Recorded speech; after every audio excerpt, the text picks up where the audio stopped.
morning to you all from Captain Nabs. It's been a long time since I've done any kind of stream here, but I thought I would give this a try. I want to try out a few new things today, and I thought what better way to do it than to get a little stream going here. So welcome aboard. As you can see, we're going to be flying in a good old majestic Q400 today. Going to be flying it in the WestJet Encore colors, and the reason I'm doing that is I'm trying out a little something new. Just for sake of interest, I downloaded and let's see here. I downloaded Simbit World's A Pilot's Life a couple days ago to give it a little try here and see how it works with my simming experience. The thing that I like about it is just the schedule generation feature. So I've spent so much time now in my life sitting there wondering, what am I going to do? What am I going to fly next? So rather than spend a lot of time doing that, I decided to see if this schedule generation, this automatic schedule generation, would be a little bit easier on me. So that's what I'm going to try out. So I'm going to try a couple of flights here using that running in the background and see how this works out. So I'm not going to show you too much of it right now. I'll show it to you once we get into flight. I'll kind of explain a little bit of how the software works. For now, I'm going to try and get us going here. Before I do that, I just have to do a couple things to make sure that I am ready to roll here. It's been, as I said, it's been a while since I did any kind of live stream. So there's probably going to be a few glitches. I'm going to do my best to try and make sure it all moves along smoothly here. But just in case, just bear with me, and we will definitely we'll get there together at some point today. My goal is to try and get to Montreal. Today's flight is going to be to Montreal, and I would like to do the return flight as well. So I'd like to do an entire turn with this aircraft today. It's already taken me longer than I expected, honestly, to get to this point. Just getting my stream up and running again has been a while since I've run it. So I don't know if that's going to work out, but we're going to give it a little try here. So without too much further ado, we're going to go ahead and hop into the airplane. And I'm going to try this today with Track IR. It can be a little bit, and I'm adjusting my seat here, it can be a little bit jumpy. So I hope it looks okay for you guys. I hope it's not too crazy jumpy or anything like that, but I'm going to try to do this with Track IR today. Alright, so without further ado, we're going to hop in and we're going to just start powering this airplane up. We're going to get GSX to start loading our passengers soon here, and we're going to try to get off the ground within the next, or at least certainly off the gate, within the next 20 minutes.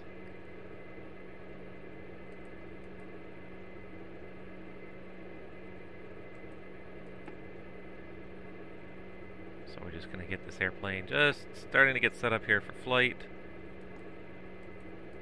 And the most important thing, first of all, is to get some power established on this aircraft.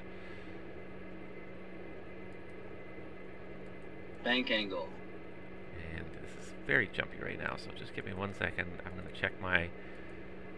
That's what I thought. Let me try this. There. That's a little slower and a little less jumpy. Okay, so hopefully that'll be a little bit smoother for you guys. I really do need this proper streaming checklist where there's so many things that you sort of want to check over when you're doing a stream and make sure everything is set up and configured ahead of time. And I thought I did, but obviously I missed a few things, so we're going to get the...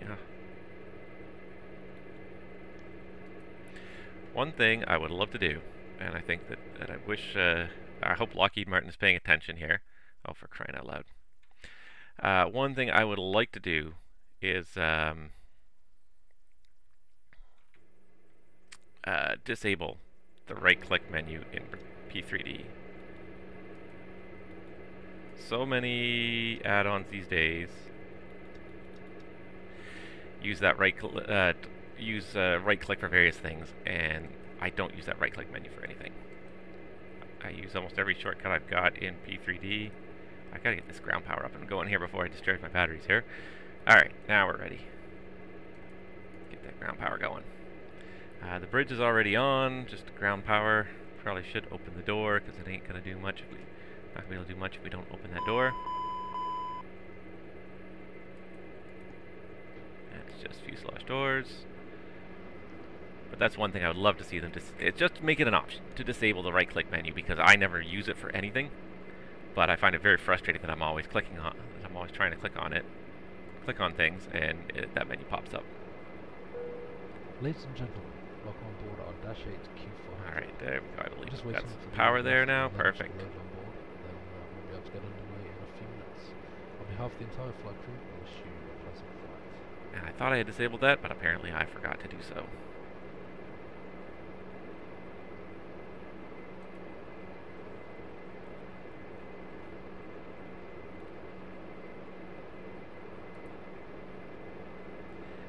Alright, anyways, we'll just have to deal with that. I think we disabled the music, just not the audio. Alright, so we're going to get ourselves set up here for this flight. It's a very straightforward flight going to Montreal in the Dash 8 for the most part. So if we go down to the FMS, and I pull it up right here for you just to make it easier on you, it really is a very straightforward flight here.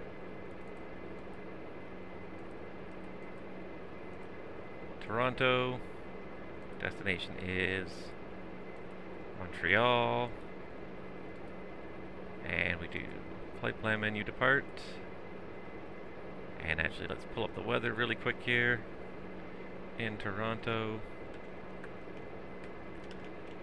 Flying it as always live on the VATSIM network, so if anybody, if any of my controllers are watching out there, I'd love some control, but check through the VATSIM network here for the weather. The winds are out of the east, so we're gonna assume 06 left for departure today.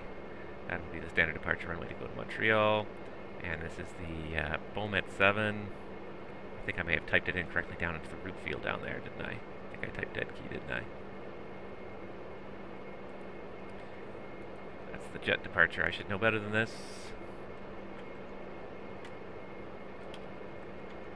There, that should fix that. Beaumet 7. Departure, and that takes us all the way, should take us all the way to Miglo. It does not. There's always a glitch here, so we're going to just quickly pull it up on my Navigraph charts. I'm pretty sure it's just direct to Miglo. It's a glitch with the way the Majestic SIDs and stars are programmed. It should take it all the way to Miglo, but it does not.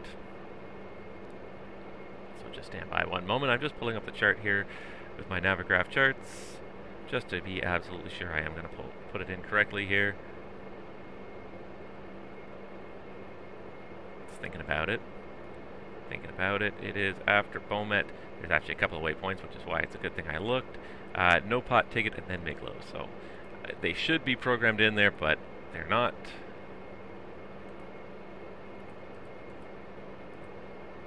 So no pot. Ticket, and then Miglo, and that's where we'll start the arrival into Montreal.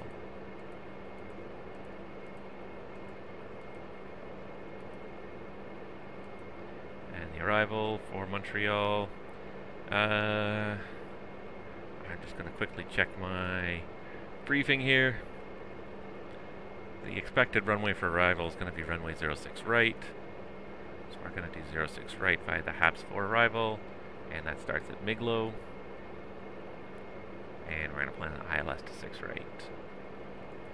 And again, we're going to go in there and check all the waypoints after Miglo. We got a double Miglo here, so we'll just move that up here. We can even just move 13. So it just goes Miglo Rito. Big good Ebmach RV Abs Fulfo. And then we'll just delete this no link as well, because Fulfo is also the initial fix for the ILS 6 right, so that's all good. Flight plan's in. And one thing I should probably do while we're sitting here playing with things is we should, of course, request boarding and get GSX underway here. The other thing we really need to do here is just fill out the fuel page. That's the big deal. So quick check here. Again, SimBrief as always. Flight plan, best way to do it, I think. I've always loved SimBrief since I first came across it. I said this is a fantastic service. The guys who run this place, the guy who runs this system and designs it, it's just a fantastic system. Very, very accurate, very good accurate numbers, very realistic flight plans. These are what the real fuel look like. I'm just going to put 0 for the extra. I did take some extra fuel, but I'd rather not have that show up as part of my alternate fuel.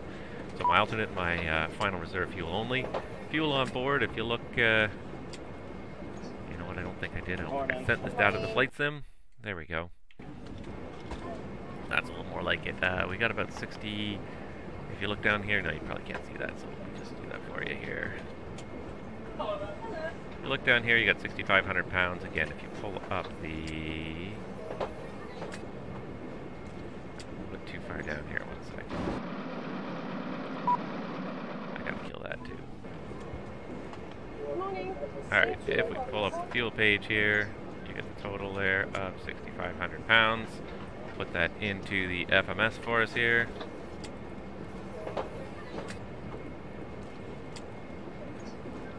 And the last thing, of course, we need to do is pull up our ZFW based on the load supplied by SimBrief, 68 passengers with only 200 pounds of baggage, which really is very unrealistic, but I'm just going to go with that for now. I'm not going to second guess it for too long here. So the ZFW in pounds, 40,639. ZFW. One thing I find very odd coming back to this FMS after making such extensive use of a Boeing style FMS is not having a scratch pad. I find that very odd. Alright, that's better. I'm just going to do one thing here really quickly. I'm going to fix that. I'm just going to fix that one thing here with the controls. I thought I had fixed this, but apparently I did not. I just want to get rid of that jumping to the overhead view, and I tried to reset my track IR. So we're going to get rid of that. And make sure we save those changes. And back on the flight deck. Alright, open exit 2.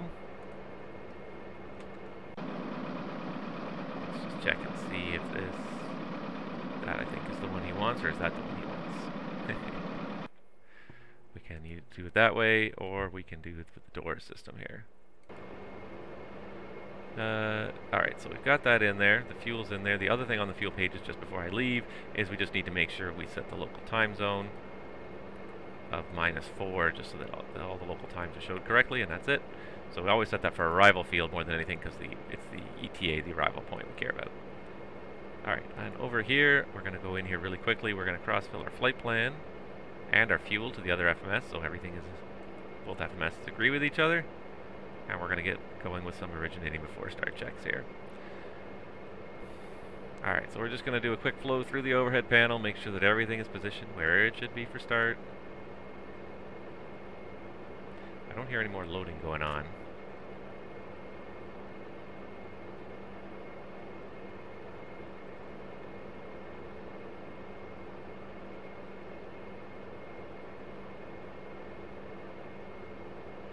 Lighting today because it's daytime. We're not going to fire the APU. We'll start the engine at the gate, save a cycle on the APU, which is the way a lot of operators do it. Start one on the gate and a dash. It's just easier. You don't even have to run the APU in a dash 8 because you can start with electrical power with ground power. So it's not like a jet where everybody has to start every APU every single cycle. Make sure those are armed. Done. Check the advisory lights for burned out light bulbs. The Dash 8 is horrendous for burning out light bulbs too. That's one thing I'll say about it. And it's funny, some of the ones that you wouldn't think that are turning on all that often are the ones that seem to be most prone to burning out. Test the caution and warning lights, and you would reset the red and yellow switches, but it doesn't work in the sim very well, so we'll just leave that. Alright. And we're ready to come in and first just go to the glare shield. Reset those things. Reset those. Make sure we are here in heading alt cell mode. So we'll go around heading alt cell. Yaw damper's on. I find it funny we don't hear anybody loading in GSX. Did GSX stop loading?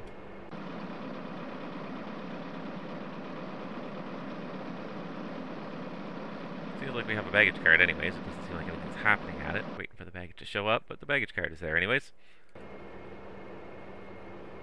Alright, and let's see here. The altimeter in Toronto right now is 3033, so let's get that set up correctly. And on the standby. The track IR is a bit tough sometimes just with the inability for me to apparently hold my head still, but for things like setting that standby attitude indicator, which is in an awkward spot, really nice that you can get up close to it to set it. We're also going to set our altitude for takeoff here, 3000, heading for departure 057 off 06 left, and I should For those that paid attention to my video, really do it this way. I should really go left. Because it's going to be a left turn on to 06 left. If I ever get around to doing flight instruments, I'll explain to you guys exactly why that is. Disregard those chimes. I'm just obviously... my mouse is slipping to the wrong spot. This is the trouble with track IRs when you're trying to do precision stuff with the mouse. It doesn't always work. Alright, let's see here. Where is my... there it is. Just a quick check for our takeoff weight today based on the fuel that we have here. Gross weight's going to be 47,000 pounds. That does not sound right. 40,000, really?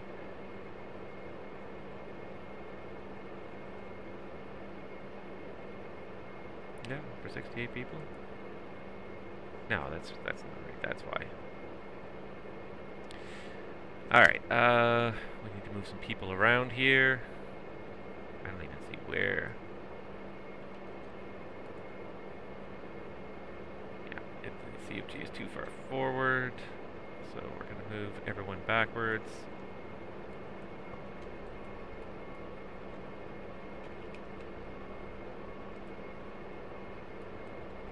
There we go. That's probably why the boarding was so quick. It thought we were super late. Okay, so we're not actually that late. Second here. Alright, so our ZFW 53,551, that's much more realistic, I was going to say. It did seem light for an almost full flight.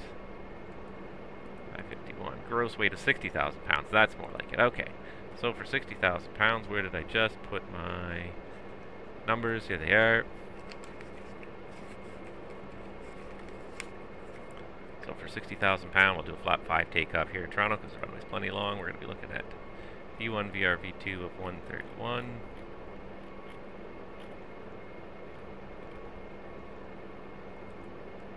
Oh, they are loading the baggage now. I see the sign up there that says that GSX is almost done loading the baggage.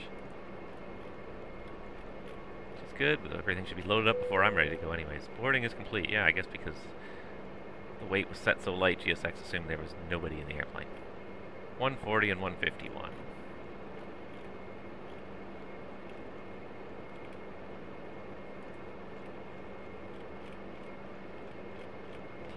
Tedious, but it's getting there. 151, and last but not least, set our flap retraction altitude of 1600. And it just provides a good visual marker. So, I don't know if every dash operator does this, but I think a lot of them do. It's a great visual marker, so on takeoff, you don't have any approach minimums.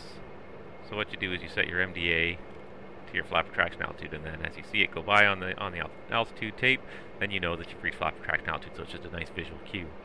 Alright, that's all set. Just come over here, check and make sure everything is good here. All the switches are in the right place. We've already cross-filled all of our flight plan here, so we'll go ahead and bring up the nav screen on the right, the DTO screen on the left. All these switches are off for now. And the one thing I should do is bring up Unicom.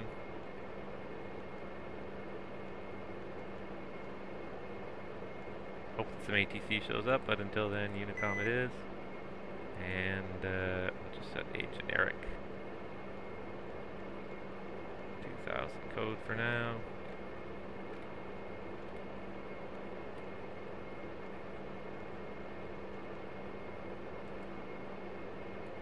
Didn't mean to turn it on, but we'll just leave it on at this point. And there we go. I think we're just about ready to get going here. Which is good because the boarding is also complete, so I'm going to pull up my checklist. Give me a second here.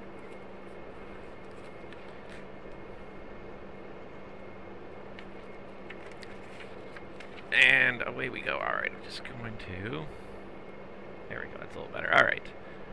So we'll do a quick originating before start check. So external power APU, we got external power is... Let's bring up that electrical page again. External power is on. You see the green light, that green text there. Recirc fan is on. Emergency lights are armed. Anti-skid is... That's the one I always miss because it's the FO's flow. Anti-skid is on. External check will say is complete. Gear pins, always check the Majestic. I've taken off with the gear pins still in. It's not a terrible thing at the end of the day, it's just embarrassing. Gear pins are stowed. Alt gear door landing gear inhibit switch is closed in norm and closed down below. And the nav graph updates are complete, and the flight deck preparation is all complete. Originally before start checks complete, and the before start checklist. Circuit breakers. So check the circuit breakers left and right, and escape hatch is closed. Battery master main aux standby is on. Seatbelts are on. Flight taxi is taxi. Yaw damper is on. Fuel quantity, again, 6,500 pounds, and that's pretty much what's on the flight plan. 64 is on the flight plan. Emergency brake pressure is on, and check in the corner there. Trims, we've got 1, 2, 3 set. Power levers are disc. Ignition laser fuel off. The takeoff briefing is complete. The before start checklist is complete. We're just going to make sure everything is set up and ready to go here, and we'll go ahead and close the door. We'll get rid of the jet bridge here. So we'll tell JSX that we are ready for pushback. Now what we could do, and I might just do this just to show you, because this is something really neat that just came up in GSX, is the quick edit pushback. And what it does is you can control where GSX pushes you back to. So you've got, here's your airplane right now. Here is where GSX is going to try to push you back to. You can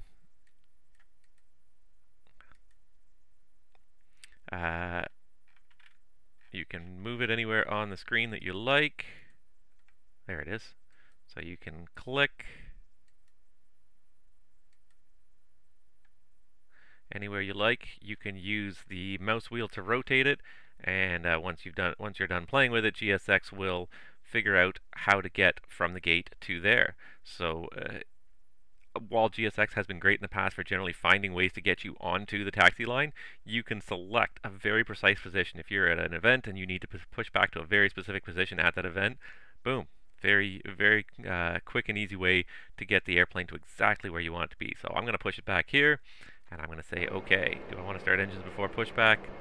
And I'm going to say no, just because of the way GSX runs. It's really based on a jet, and it doesn't work that well. We are going to start the engine here in a second before we actually do release the brake to get the push going here.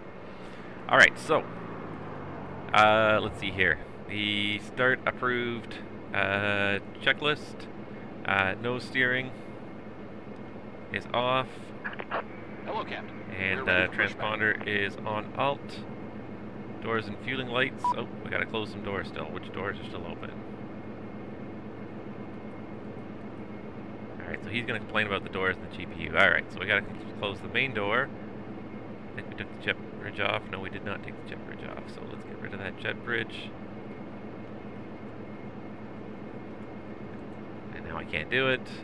So let's just see if I just close the two doors here. Normally you would have to take the jet bridge off before you can close the door on a Dash 8 because the jet bridge is in the way of the door, the way it sits. I'm not sure. The doors are closed, and the jet bridge is still not moving, so what we'll do is we'll override it here, and we'll undock it and sewed. There we go. Goodbye, jet bridge. Alright. Now we've got all the doors. Alright, so doors and fueling lights are out. That's why you have a checklist. APU bleed is off. Lock isolate and anti-collision is going to red. The start approved check is complete. And we're going to go ahead and start engine 2. Clear on 2. And I may not be able to quite reach the FO seat, but track hire does let me look quite a long way. Alright, I don't see anything out there on 2. Clear on 2. Starting 2.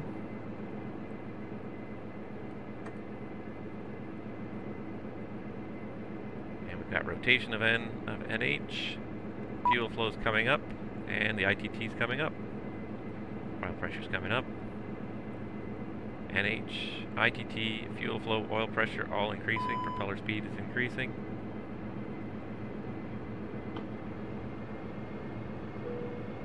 And that is engine adapter heat too. Locking gear. We would like to welcome you on board of our Dash 8 Q400. Alright, looks like we got a stable start on 2. So we'll go ahead and take off the external power. Departure check completed. And now the DC generator, you can see it's got a number there. It's the number 2 DC generator is handling the load. So the only thing we need to do now is just disconnect the GPU, give the guy the signal. We're okay to disconnect the GPU. Give it a second, it'll go away, and we'll get the parking brake off. Just going to do a quick external check here. Don't see too much activity on the VATSIM network today, so I'd say we're good for our pushback. Alright, the GPU is gone. We're going to go ahead and release the brake. Release parking brake. Commencing push. All engines clear. Start at will. And away we go.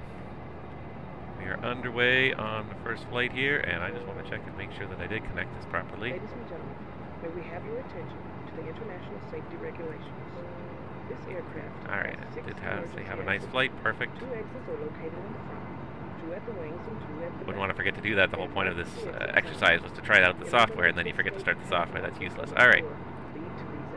I don't see anything happening here. These guys are pushing us back slowly. All clear on 1. And we're going to go ahead and start engine 1. As soon as you see a little bit of rotation there on NH, you can bring the fuel lever up, and it will add fuel at the appropriate moment, generally around 13 to 20%. There's the fuel flow. See the fuel pressures, or the oil pressure's rising, the ITT's rising, engine speeds are all increasing. That's engine adapter heat 1 associated with the start. Notice this nice push that's happening here. Switch to the external view. The area that I was pointing at to push back to, right over there. He's pushing us right there.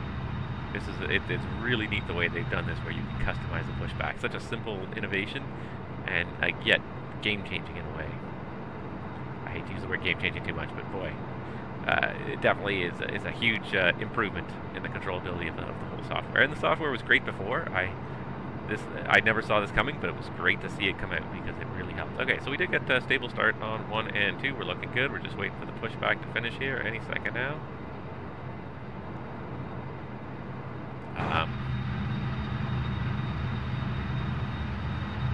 What's going on there? Alright. That is what happens when you're live on the network. That is not what was supposed to happen here. That is weird. Okay, so it's not a perfect system.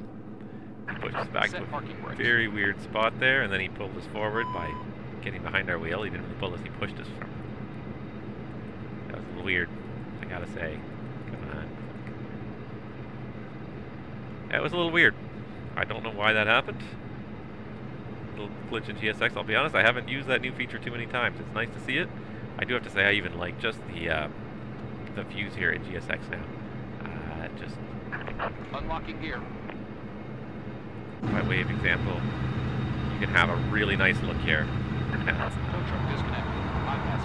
Not very good driving there by the tug driver, but look at the texture and the detail now on these GSX vehicles. The new update, wow, the tow bar, look at the tow bar, like there's so many details, there's so many parts to it. You can see the pistons and everything, it's very nice detail now. Alright, back inside the flight deck. Alright, they all appear to be clear, so we're going to go ahead and bring the props up to max 1020. Left is clear. Right is clear. And get the wave off from the buddy over there. Buddy's driving back to the gate there, and everything's looking good.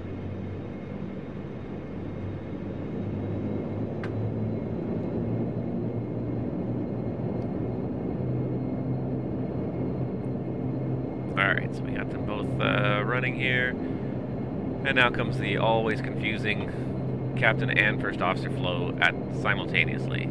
The after start check is one of the more complicated one in the Dash 8, and both people have some things to do at very specific times. And if you don't do them in that specific order, it just becomes very weird. The FO has a lot more stuff to do in general. So I'm kind of doing both jobs here. Leads, flap set for takeoff, control blocks off, auto feather, tank aux pumps, and then the hydraulic pumps to do the tests. Alright, so the first officer test the elevators. You can see them on the flight control guide, flight control systems panel there, and the ailerons. You don't actually see the ailerons moving this airplane, but what you do see is the spoilers deploy. So that's your sign that the cables are doing something at least. And as well, the rudder. You can see me moving the pedals here, and back the other way. Alright. And then I can turn on nose steering. Alright, and we'll set the radar on standby. Alright, the after start checklist. This is the long one. Start select light is out, external power APU is off, lead air 1 and 2 is min and on, ice protection is standard, caution and warning lights are checked, just the parking brake is fine. Battery temps and loads, just make sure that the batteries are only charging slowly, that they're not overly discharged, and then we can go ahead and put that side to MFD as well. Let's see here, where was I? Tank oxygens 1 and 2 are on, auto feathers, AS select, entry rating, normal takeoff power 90% and top 90%. Standby high press P2 controller on, high press and quantity checks. High 3 and elevators were checked, the flight controls are checked, and the de-ice pressure is on the FO side. Oh, I lost my track by air track in there, but there it is. By his right knee. De-ice pressure checks, flap is 5 set and indicating. Condition levers are max. Nose steering is on. Radar and navcom is all set for 22.8 for Unicov and VATSIM, and PFDM checked after start. Checklist is complete. Alright, and we are ready to get going here. Wow, it took a little while, but we're here. Alright, so go ahead and parking brake off, taxi lights on. Get this show on the road, and I gotta remember that I actually do have a tiller. I do have the yoke hooked up as a tiller in this aircraft. I almost wanted to use the rudder pedals, which would not have got me there very quickly. Seems like we're getting some fogging going on here. Not the wipers. Windshield heat. That's one thing about Majestic. I don't understand why they did it, but they make this windscreen fog up like nobody's business, and the real airplane is not like this. It does not fog up this crazy. But anyways, okay. So we're going to go ahead and taxi for 6 left here in Toronto. We're going to go out here on, I believe this is Alpha Juliet, and then down Bravo and the Delta to get to 6 left.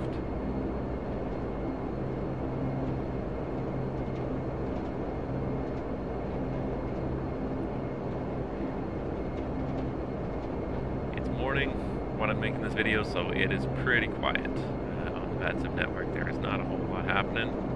There's no controllers, and there's very little traffic, so appropriate calls, but I don't expect we're going to see too many other people out here this morning. It's a shame because I do like VATSIM, and I wish that more people would fly VATSIM, because when you check out things like Project Fly and FS2 Crew, things like that, and you see the number of people who are flying aircraft around with the live maps that these systems have, and you say, I wish we could see all the people who are on these systems in our sim, but unless they log on to something like VATSIM, you're not going to see them, and it's just a shame, because I don't use the AI traffic packages anymore. I have in the past, and I've just decided I like the idea of real people. That each airplane out there is a real person actually also flying. So, and I just wish that more people would fly online, just to provide that shared sense of sky. That we are all flying this busy sky that make these airports busier. Although that being said, my frame rate in Toronto is bad enough even without AI traffic. With AI traffic, I'm not sure we can handle it, but have dynamic lighting. It's not even nighttime, and yet I'm still having a hard time. My sim's having a hard time keeping up. I think it's also the streaming too. It takes about 3 or 4% of my processor power to stream, which isn't much, but oh, now we're back to this. Alright. Do a quick taxi check while we're on a straight and narrow bed here. Taxi check. Taxi light is on. The altimeters, we've got 30, 33, set both cross-checked. Takeoff warning. It's tested. And we'll just say that the cabin is now secure and the taxi check is complete. Still got another 5 minutes of taxi just to get to the runway here.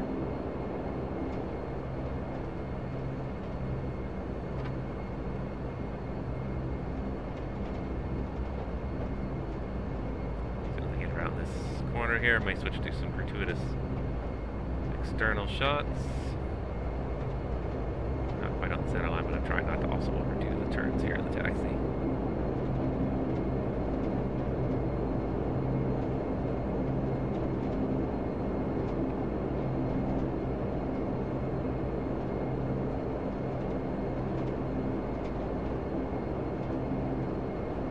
Say they do quite well here. The Flight Tampa, that dirty yellow center line, the chipped paint and everything, it looks quite good. I do like that. And there we go, the gratuitous external shots for you of WestJet Encore taxiing around Toronto.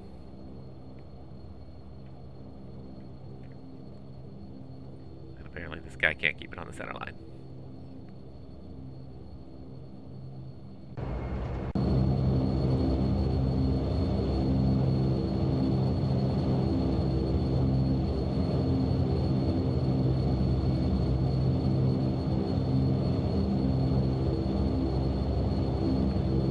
Like about track IRs, when you look around outside, you can also see different things.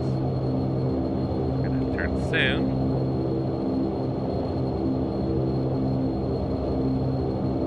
Trying to steer from the outside is terrible. We're going to stop doing that now. That was horrible. But we're on our way. We're going to get to the runway. We're going to take off, head to Montreal, and see if we can do the turn. It's already getting later than I expected. It took longer to get this stream started than I had hoped. Unfortunately, just mostly I think due to the fact that I had all sorts of settings that I had to tinker with because I had not done a stream in quite a while. So getting the stream up and running took at least half an hour longer than expected. So I want to do a turn today, but I feel like I'm just not going to have enough time. By the time we get to Montreal, we'll see what time we actually get to the gate in Montreal. But given that it's another hour flight back, probably not going to happen today. I'll have to put it up to another stream another time. Alright, getting a little bit fast here because this is Delta here. So this is where we have to turn. Sorry for the audio glitches. It's just the good old chase plane majestic audio glitches. You switch views in chase plane and for some reason majestic sound cuts out to a low volume. Didn't mean to slow down there. Alright, but we are clear to cross 3-3 right, at least in my mind we are. Always, always, always put the strobe on when you cross a runway, active or inactive, because you never know who's going to be using it. It just makes your plane much more obvious out there, just in case anybody's lining up for departure on a different runway.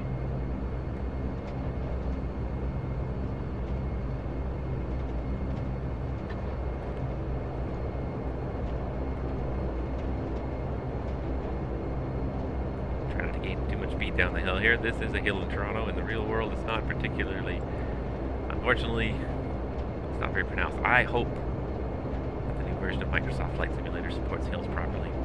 You can do them. There is ways to trick P3D into doing them, but they're not great. Alright, I'm just going to recalibrate my forward view there a little bit as I get ready for takeoff here.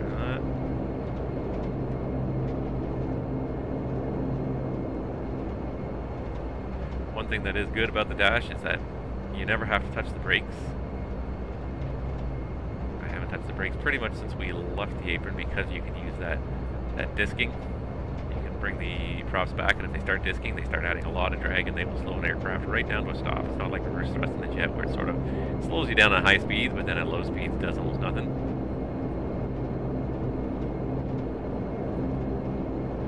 One thing that is quite astonishing about dash operators is how little you can end up using the brake in a Dash 8, and it can be quite substantial. The operator I worked for, we had an average brake usage per flight of less than 3 brake applications, and that included the landing. So if you use the disking well, you almost never need to touch the brakes in a Dash 8. I won't say you never need to, because there will always be situations where you need to anyways, where something unexpected happens, or the disking is just not enough. But an experienced captain will use very little brake throughout the course of a flight. Alright, we're getting into the holding bay here, so we're going to kind of do the before takeoff checklist here before we get to, or the lineup checklist here before we get too far into this here. So lineup checklist notifications. Cabin crew, please be safe for takeoff. So FA notification is PA, transponder is on alt. TCAS is listed as TA only on the screens. MFTs are post terrain. Lead air 1 and 2 is staying min and on for this takeoff. And flight taxi. Flight. And for those of you that are astute viewers, you'll realize that I did not take the strobe off after I crossed runway 33 right here in Toronto. Should have, but I didn't. We're just going to leave it on now because we're about to take 06 left for departure anyways.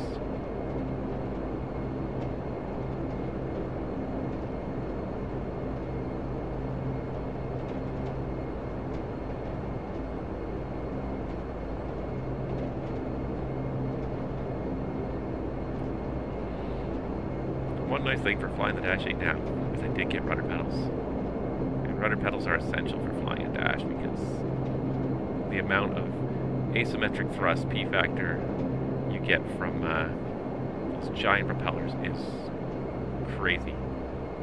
To try and fly without a proper rudder was, for years, was perhaps a bit foolish. But anyways. Alright, just need lights. And we are ready to roll. Alright, let's get this show on the road.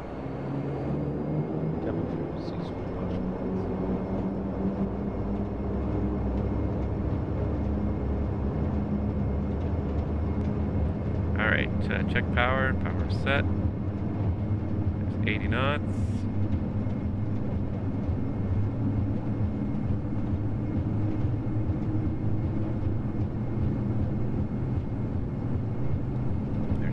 Rotate.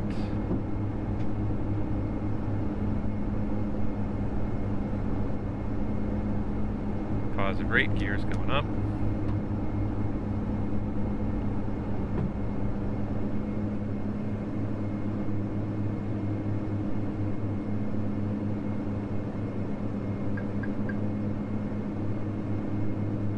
Trip needs to be a little further nose down on this, but anyways.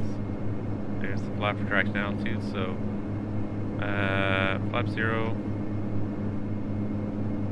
bleeds on, climb power,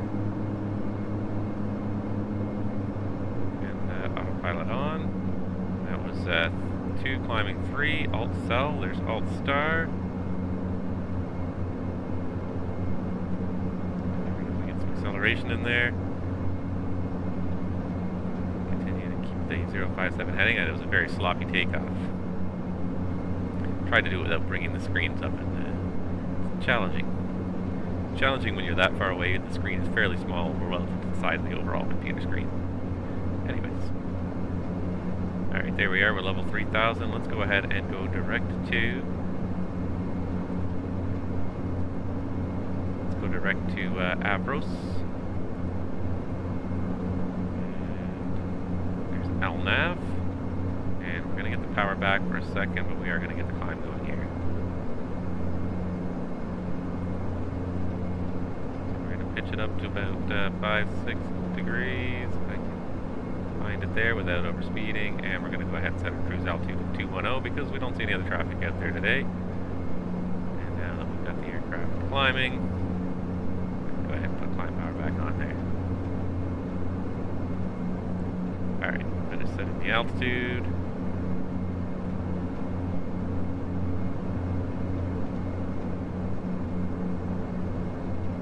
Nope, that's 20,900. That's level 210 set. There's our 6 degree nose up pitch. Now let's go ahead and do the after takeoff checklist. The after takeoff checklist starts with a flow where we turn off all the stuff we don't need anymore after we've taken off.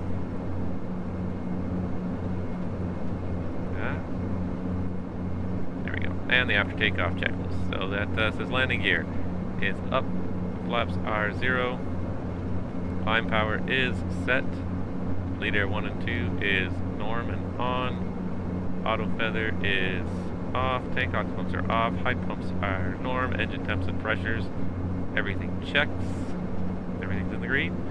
Ice protection, looks like we're already away from all the clouds, so ice protection is just standard. That's fine, checked. Cabin press temp controls.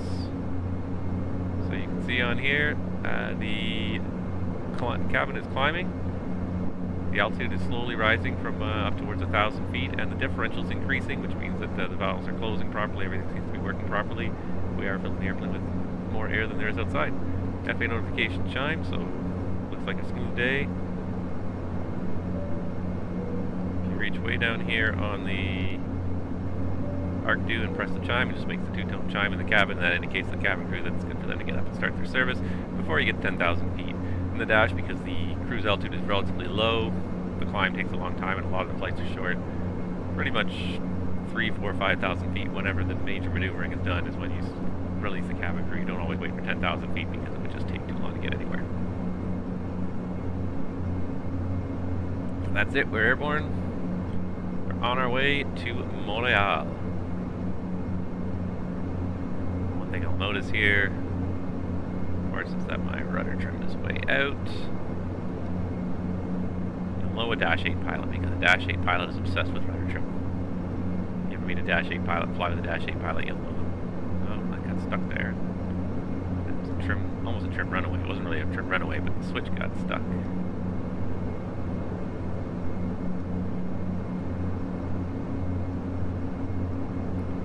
Because the Dash 8 needs just constant trim.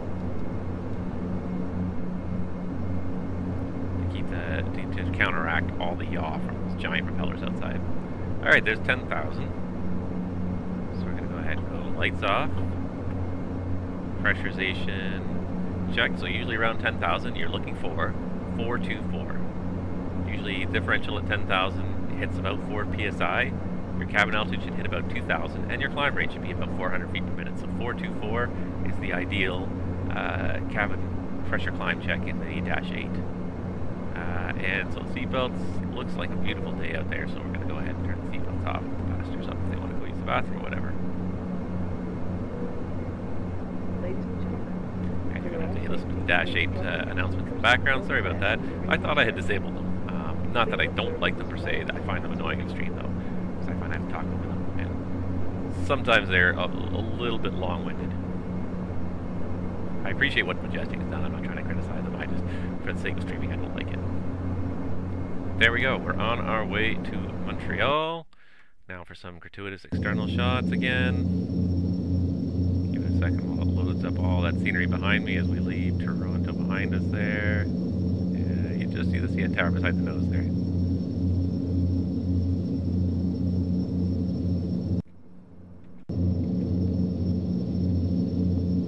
There's a nice view. Flying eastbound, get a good view of the Orbeck scenery there below us as well. And I forget who did this paint job. I picked this up from, picked up this paint set from VATSIM, but it looks really good. Whoever did it, you did a very nice job. The logo looks nice and crisp. And the Majestic overall as an airplane is a really nice airplane. And just a lot of nice materials on there. So we're on our way to Montreal anyways, and the whole reason why I did this stream was to show you guys, and just for myself, to try out the pilot's life here.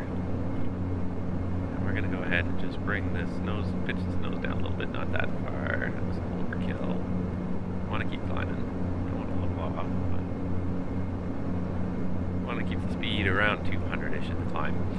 But one thing about the Dash, tend not to use IAS mode. IAS mode is an option here in the Dash. You can climb at a constant speed, but what happens is that with every little wind shift, it tends to hunt for the altitude, so you end up pitching up and down a lot. It's a lot better to pick a pitch, is to just climb in pitch hold mode. Pick a pitch that gets you roughly the airspeed, but it's better for riding out the various bumps if you just climb in pitch hold mode. Yes, so the real reason why I brought you all here today, why I'm here doing this flight, is trying out a pilot's life from Simbit World. So again, this is it's a relatively simple little application here, but it's a pretty neat concept behind this program. So instead of some of the other software where you are running an entire airline, you are literally just a pilot here, which is what we're really all here for is the fun of flying airplanes. So it just simulates a pilot career. It's not the career aspect of it that I really like, but there's certain things that I do like. But I do like the idea of tracking things down. You'll be able to, once you've done some flights, have a map of everywhere you've gone. Obviously, I am brand new to this. This is my first flight using this, so there's nothing in here yet. But it keeps track of things like experience points. It gives you a paycheck based on the hours you've flown and the hourly salary based on your position with the company, and tracks your flights. So of course we've got our current, this is our scheduled flight, which I'll talk about in a second. We got our current flight, the one that we're on, and here we go. Give it a second, it's connected to the sim, there it is. So you can see our flight progress here. We're just sort of a little bit on the way to Montreal. Got our speed, altitude, distance, time to arrival, all that sort of good stuff. And the options, of course, to divert. Just a neat tracker, so you can have a logbook of your flights, and that's always great. But the really neat aspect that I do like is kind of the job market and the flights.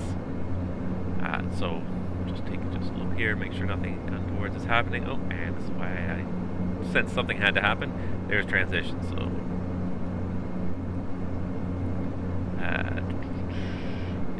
get it to go here.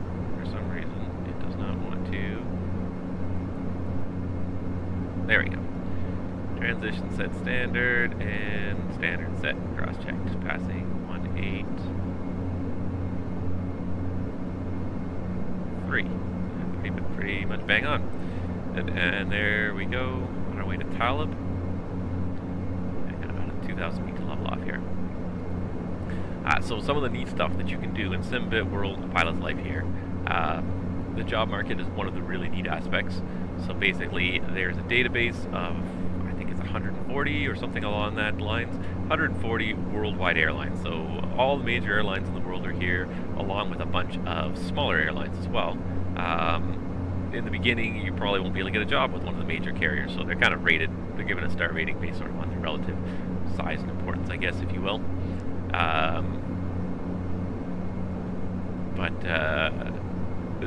So you can work for various airlines, but it's a very accurate rendition of these various airlines. So for any airline, you can right-click on it. So I'm going to pick Air Canada because it's what I'm familiar with, you can't right-click on it, but you can select it and then hit Airline Details, and it will show you some information about this airline. Give it a second for it to populate. The important things it will show you is the hubs, the main hub and its secondary hubs. It'll show you the route network down here, so you can see where the airline flies, if it's appropriate to places you want to fly, whether it be your scenery, or whether you're just interested in maybe exploring new parts of the world. Alright, that is 200 climbing 210 and alt cell. Always make sure the alt cell is up. So you can pick, you can analyze different airlines that you might want to work for based on where they fly to, whether it's, like I said, airports you have in your database, or maybe places you've never been before that you'd like to explore. So as well as showing you the route map for where they go, it lists the hubs that you can operate out of, and it also shows you the fleet of aircraft. So down here at the bottom is the fleet overview, how many different types of aircraft, the number of aircraft in the fleet of each one. And then over here, it's got an actual list of all the aircraft, so by call sign, that are in the database.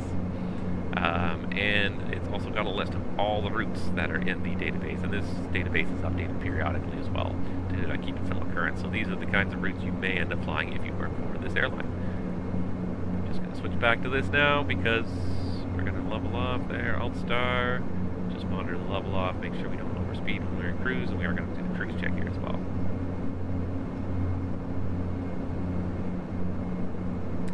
There's Alt. Doesn't take very long to get this airplane up to cruise altitude, does it?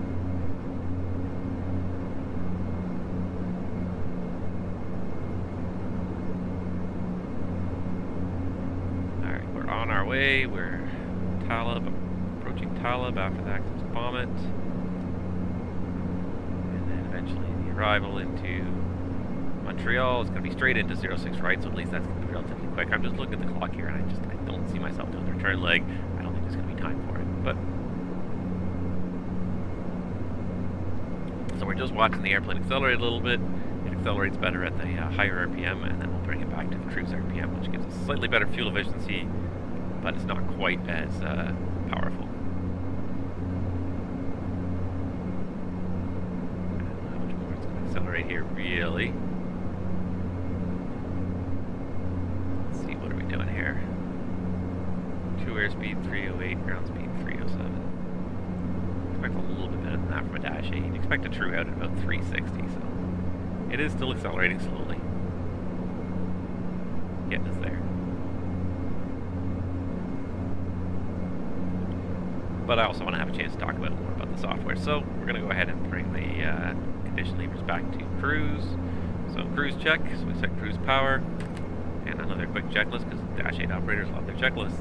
Altimeters, we got 2992, 1, 2, and we'll say 3 is set, and this guy really should also be in as well. Fuel efficiency is considered power. We've got set. Fuel is, let's see here, we'll do a fuel check, go to the fuel page, and check to see what it's more important is what is it going to be when you get over Montreal. Or you can check the performance page as well. So fuel on board, not so much now, but when we get to Montreal, 3,500, and we only needed, to be honest, I've already forgotten. I'm looking up on my flight plan, but it's all right here. We need about 2,500 pounds, a little over 2,500 pounds to go to our alternate, and we're showing 3,500. So we're showing 1,000 extra at Montreal, so that's good. Fuel is checked. Seatbelts are off. Lights are as required. Basically, the strobe and the position lights are the only ones during the day that we need. Cabin pressure, again, checks.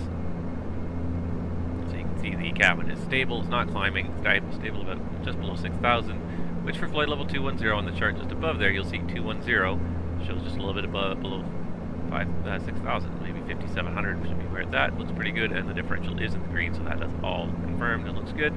Ice protection is just going to stay standard with the windshield for now, and the 24-hour ice test, we're going to say it's done for today. And we're just going to go ahead and go back to the SimBit world here. So you're allowed to choose any airline you want to work for. You can try to work for it. There is a job hiring aspect to it. You won't automatically get a job at the airline you apply to. They may or may not offer you a job when you apply. And otherwise, you may have a set of job offers down here from other airlines that maybe not the one you wanted, but you can look through them and decide if you want to take a job with any of those airlines. If you really want to hold out for the one particular airline, then you can always apply for it.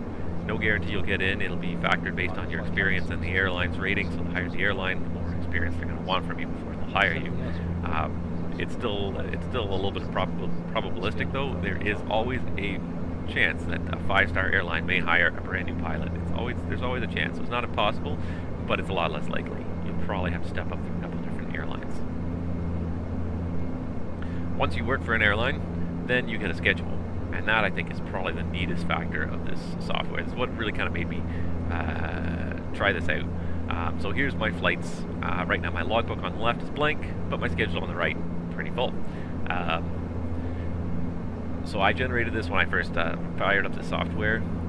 You can try a couple of different schedules before you pick one that you want to do, but once you select the schedule, you have to fly the schedule that it shows in order. So I have to start with Encore 35, 38, which we are today, Toronto to Montreal, then turn around and do 89, 85 back from Montreal back to Toronto, and then after that I'm going to do an Ottawa turn, out to Ottawa, Ottawa back to Toronto, and a couple other things throughout the schedule. I can't show you the schedule creation aspect right now just because I've already got a schedule generated. Once you accept the schedule, you're kind of stuck with it. You have to fly it in order. There is a way to buy out of the schedule. Once you have some money in your bank, you can buy your way out of certain trips, skip certain trips if you don't want to do them, but otherwise you're stuck. The nice thing is they do let you, when you're generating the schedule, if you don't like the first one you get, you can always hit generate again until you're happy with the schedule. So that's kind of neat, but then once you get the schedule, you're kind of fixed to it, and that's the way the life of a real pilot is. You get a schedule from the airline, you got to do it. The only difference here is that it's not set to specific days or times. You're free to do this, of course, whenever you want to sit down in front of your sim. The only rule is you have to do the schedule in order. I really like that. I've wasted so much time sitting there trying to figure out what am I going to do. Where am I going to fly next? And I spent half an hour looking at where there's ATC online, what aircraft do I feel like flying today, what airport sceneries do I have, and trying to combine all those things together and half the time, by the time I've made a decision where to fly, the controller's flagged off. So this sort of takes the, I hate to say takes the guesswork out of it, but it gives you a list. You just simply hit the list. This is your flight. This is the flight you have to do next. So I have to do whatever flight is not completed, the first flight that's not completed in my schedule. So I like that. I think it's really neat. I've made a few suggestions to the developer, and he got back to me very quickly and said, hey, they sound like good suggestions. We'll see what we can do to maybe make the bidding even better. You can choose different hubs. That's one thing you've already are able to do, but I threw a couple of other things, like maybe factoring the scenery you have in the choices of flights that you're issued by the airline. So it's a really neat idea. Just for someone like me, I find myself so often struggling to just find somewhere to fly. I see we're flying through a cloud, so we're going to quickly get the ice protection. I'm just going to get props and windshield. Sorry, I shouldn't turn on the boots. Just props and windshield on. We're not actually picking up any ice, so we're okay right now. Yeah, so that's why I like the software. That's why I decided to try it out. It's my first flight, really, so I can't say for sure that I'm going to fly with it long term, but it seems like a neat idea, and the idea of just changing companies too. One interesting thing about the job market, if I can go back to it for a second too here, is that once you accept a job, you will not be allowed to take another job for a week of real time. So you can't just jump from one airline to another quickly to take anything you want. You actually have to think about it and invest some time into the various airlines. You're not allowed to change airlines for a week. After a week, you can take another job at some other airline right on day 7 if you like, but for those first 7 days, you're kind of locked out. So you're committed to, you either just don't fly if you don't like what's happening, or you just have to suck it up, fly it, and wait to get another job.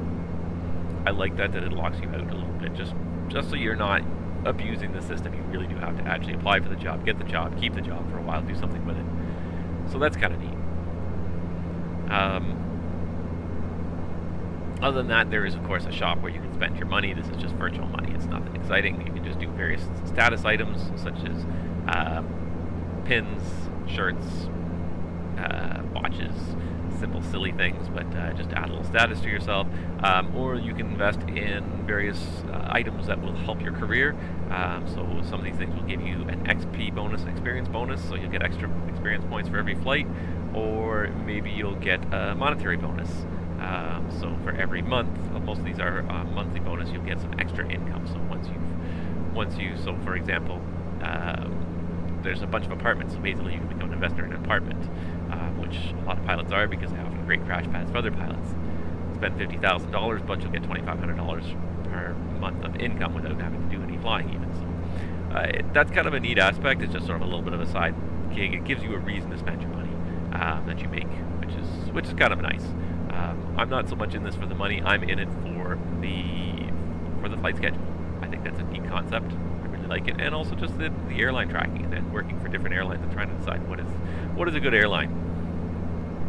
We're getting closer to Montreal, so we're going to just talk about this for a couple more minutes, and then we'll focus on the arrival. The other thing that you can do in here, of course, is you can set up your pilot ratings. Basically, your pilot ratings are your aircraft that you have installed in the simulator. So you can pick which aircraft you are available to fly, which aircraft you are quote-unquote rated on, but these are the ones that are installed in your sim, so you can check off. There's about 60 or 70 of the most common add-ons here anyways. Most of the Airbus family, most of the Boeing family, as well as Embraers, RJs, Dashes, MDs, and a few others as well. So you can pick the ones that you have installed in your sim, and that way it will show you in the airline. So again, to pick an airline, pick one of the big fleet at least here. Airline details for Aeromexico. It will show you over here, type available. No. Yes. So I have the E190s on my computer. I don't have any of the 87s. I don't have 37s. I don't have any of those. So you can sort of analyze based on the fleet what is a good airline fit for you fleet-wise. The nice thing is you're not totally restricted to it. When you do a flight, you can choose any aircraft that's in your library. It recommends the flight that the airplane that matches the current flight in the database, but you're not restricted to it. You can fly any airplane, so that's kind of nice as well. A little bit of practicality for simmers, I think you're not restricted to. But by giving you that leg up with the marketing aspect, before you go to work for an airline, you can look and you can say, hey, I have this airplane, I'm going to fly it. I'm going to work for this airline because I can fly this type of airplane, and I can fly this type of airplane, and I can fly this type of airplane, so you can have a whole bunch of them. So it's kind of nice like that. That's a really nice feature, and one that I'm going to definitely be making a little bit of use of. Alright, one thing I did notice, of course, is that we are flying sideways, and most people do fly sideways. And the Dash 8, it happens all the time, especially with lazy pilots. If you ever fly a real Dash 8, if you ever suspect you're flying sideways in cruise, there's a good chance there might be a lazy pilot up front who just doesn't want to bother setting the trim. Okay, we are about halfway now. We're going to start thinking about our arrival into Montreal here. So we got a couple of restrictions on the arrival, so let's go ahead and program those in to make sure we've got them. Sorry, just jumping here. I'm just reorganizing my desk for a second here, get rid of my checklist, and pull out my plates. Alright, so for... let's pull up Montreal. No, that's not right. Stand by one moment. One of his Navigraph charts can, of course, follow along with me. The arrival today is going to be the apps for arrival into Montreal. Pull that up. There it is. So the restrictions on this, really the big restriction is at apps. There is a restriction at EPMOC as well, so let's just make sure that these restrictions are in there. Redo doesn't matter because the redo restriction is above our cruise altitude. But EPMOC, at or below 16,000 and abs at or below 9,000, those restrictions are in there. And crossing abs at 8,000 is generally a pretty good target, so we're going to go ahead and say cross abs 0 offset at 8,000 feet. VS minus 1800, and it's showing on me still 14 minutes of top and drop, so we still got a little ways to go before we get to that point, so we're doing okay here. But we are going to use that 13 minutes to start prepping for this arrival here. Alright, so let's just set up some things here. Let's pull up the ILS here. So it's going to be the ILS approach to runway 6 right in Montreal. So again, pulling up my plate here really quickly, and let's get the frequency and the inbound course set up here. So 110.5057. So 110.5, we got to set down here.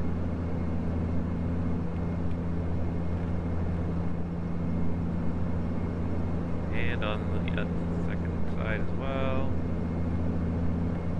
There it is, 110.5, and then the inbound course 057. So because the HSI is on my side, the FO can do whatever he wants and it won't affect him at all. So he can set his inbound course just by changing his nav source.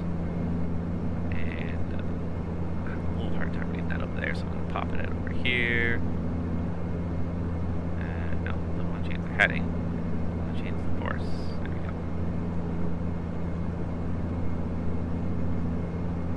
Here's the course 057, and the FO can switch back to FMS mode. The person in the left seat, not really so lucky, but there is a little shortcut. Press and hold the format button here for 2 seconds, and it brings up the localizer and the VOR on your MFD without taking you out of nav mode on your PFD. Set your inbound course 057, press format again for 2 seconds, get it there, and now we're back to LNAV mode. Done. Perfect. Alright, so we got the inbound course set, 057. We're going to need, the minimums for this ILS are 305 feet, so we'll go ahead and set 310 down here.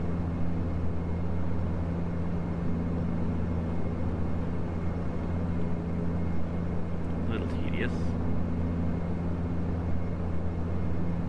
There's 310, and we'll need some landing speeds.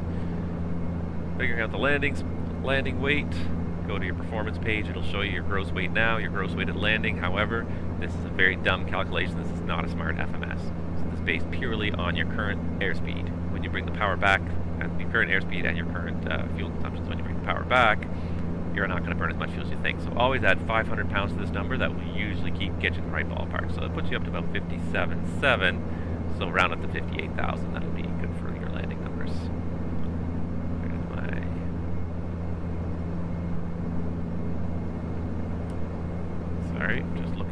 door. There it is.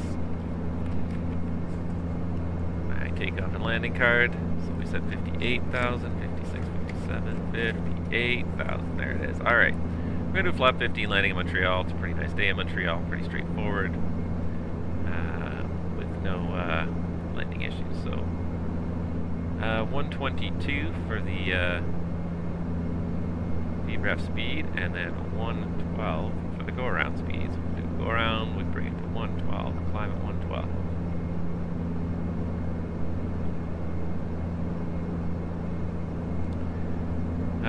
And then fry and climb 37 and 49. We'll put them in the back here. So the transponder. So 37. So flap retraction speed. And 49. Oops. Can't actually set 49 on a transponder, so we just round up to 50.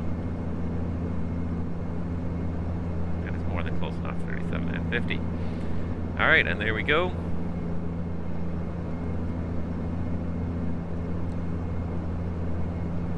And that's about it. So just a quick run through on the arrival, if I can pull that up again here.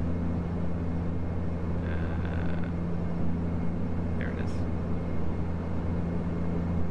So again, the apps for arrival into Montreal. This is on Jeppesen chart. 10-2 Charlie. We are just passing Miglo in a second here. And after Miglo, we're going to do redo Igvid. I'm going to do it on FMS here as well.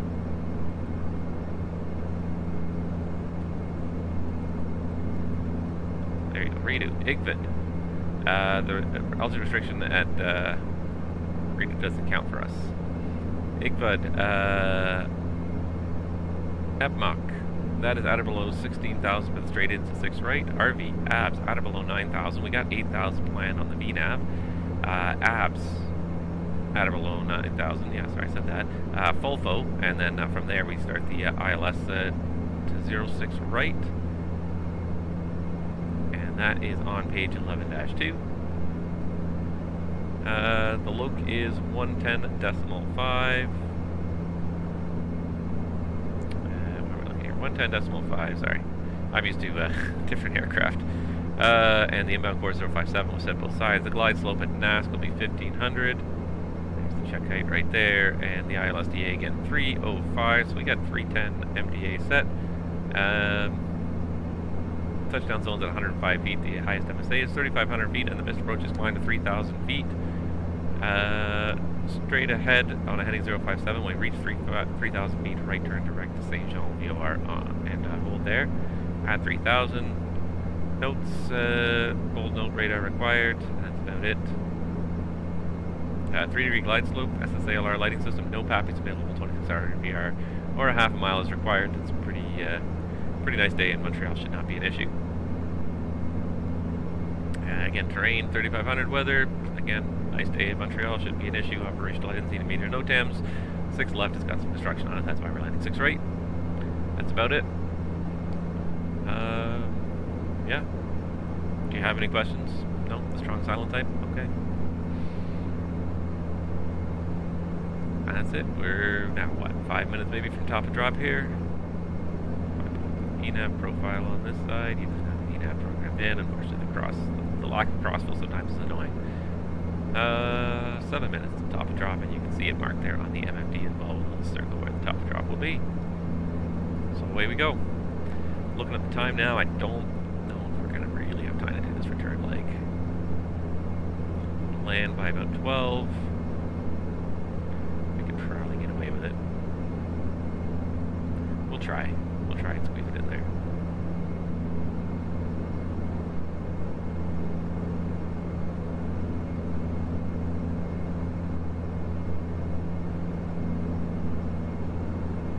There we go, we're all set.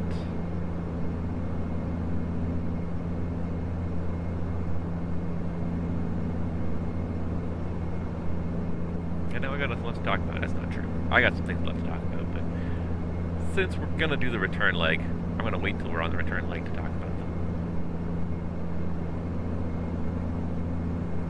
There's, of course, exciting news happening very soon.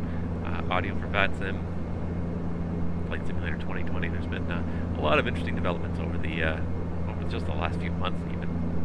So it's a pretty interesting time to be a simmer. Lots of good stuff to look forward to.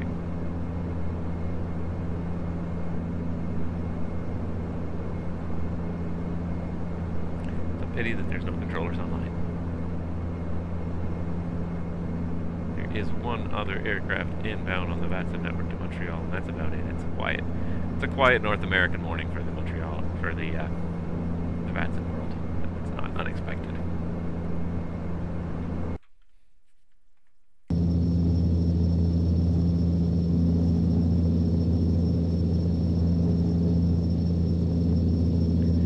It's funny with Orbex that certain areas look really good and certain areas don't look as good. This is not too bad. You don't notice the repetitiveness of the terrain here. I find that farmland is some of the worst. When they do get into farmland, you do quickly notice the repetitive patterns. Some of them are kind of bright. The wheat fields are kind of bright, and you notice repetitive patterns. Here, it doesn't look repetitive. The transition from woodland to farmland areas looks kind of natural, random almost, if you will. Just it doesn't look so contrived. Certain areas end up looking very contrived, and that's unfortunate when they do. But this has a fairly, the woodland has a kind of a repetitive look to it as you start to look at it a bit more, but some areas you notice it more than others. I don't notice it so much in Europe. I don't do as much flying in Europe, but I do not notice, for myself anyways, the repetitiveness in the landscape in Europe, but maybe I just don't know where to look for it right now. How are we doing here? Almost top and drop here. Gonna go through a cloud.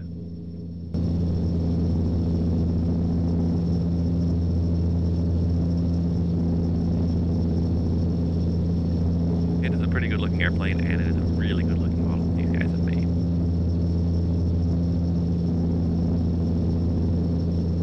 It's funny to watch us undulate with the airplane.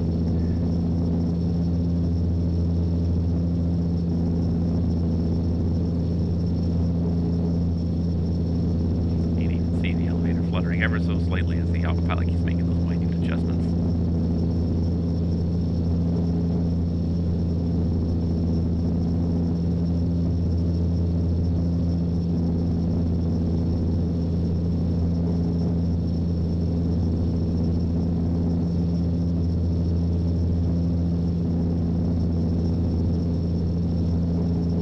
Up the other side, and almost a clear shot to Montreal from here.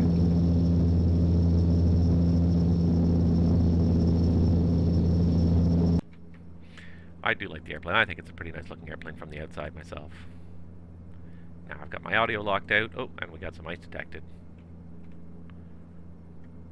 So we're going to go ahead and turn on the increased ref speed check, increased ref switches on, and we got the de-icing boots going here. Out there on the wingtip should hopefully get popped off now.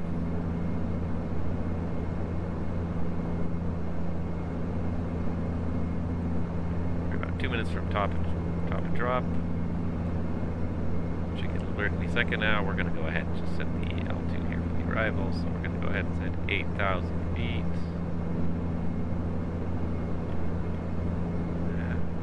This is the one knob in this aircraft that is really sensitive. It's the altitude knob in the Majestic version anyways.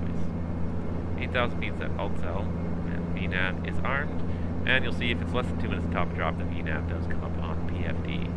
Prior to more than 2 minutes out, you won't ever see it.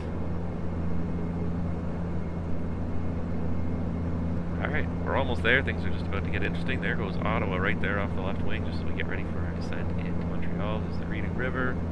You look just in the distance there, just above the cloud there, you just see the corner of the Ottawa airport. As well as the big Ottawa River itself in the background.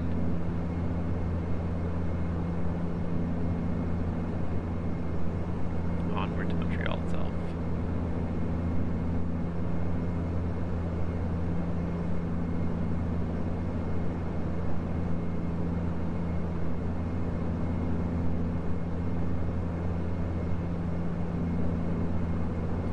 miles, 1 minute to the top descent.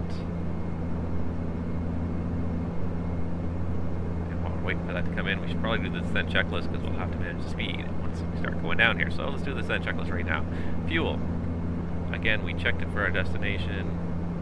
Check it one more time here. 3,600 pounds over Montreal. We'll need 2,500 to go to our alternate. Approach and landing briefing is complete. Cabin altitude controls are set. Actually, no, I don't know if I set them for Montreal. Right, yeah. And the cabin PA is completed. The descent checklist is complete.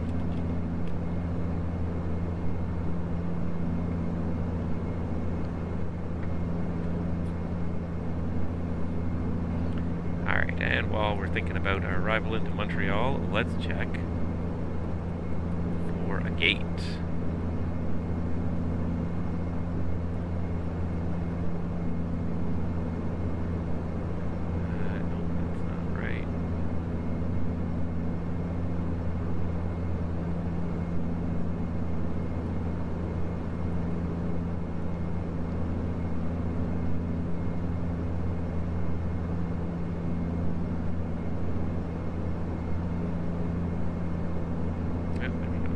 Gate 25. And there's the VNav. Power back. So we don't overspeed. Managing the power by hand is simultaneously an asset and a burden in Dash 8. A burden because you can overspeed easily if you're not paying attention, but an asset because it forces you to pay attention. Unlike a lot of the jets where you just literally put the autopilot on, the auto thrust on, and just walk away. Don't touch it for hours. This really requires you to focus, especially during the descent process, so you're back really involved with the airplane long before you get to the airport.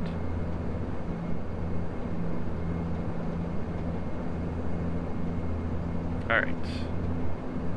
I don't see any more ice out on the wing, so we're going to go ahead and turn off the boots and the increase ref switch. So we'll leave the props and the windshield heat on for the descent here, because I do see some clouds out here on the descent. And I guess we should pull up the updated weather Montreal. Oops, now I got some more ice detected.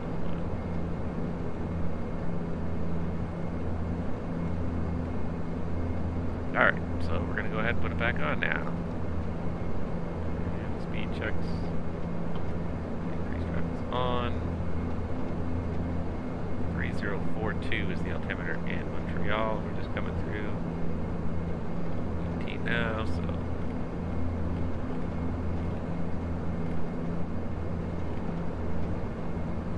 now with the abrupt altimeter change, of course the VNav is no longer synced up and it's going to pitch down like crazy to try and catch it, so we're going to have to back off the power a little bit more. Of course, we have a little bit of room to back off.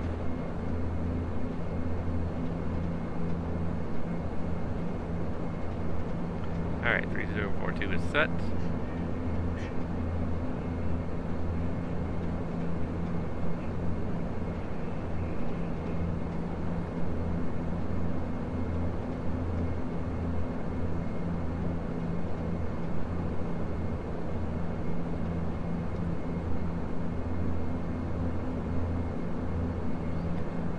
Keep managing the rudder trim the whole way down as well, and we're on our way back into Montreal.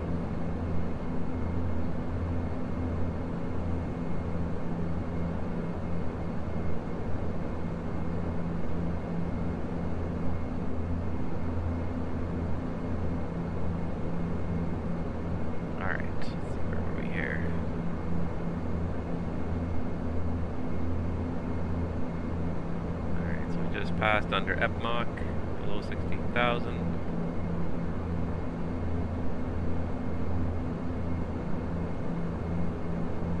And we're heading perhaps at 8.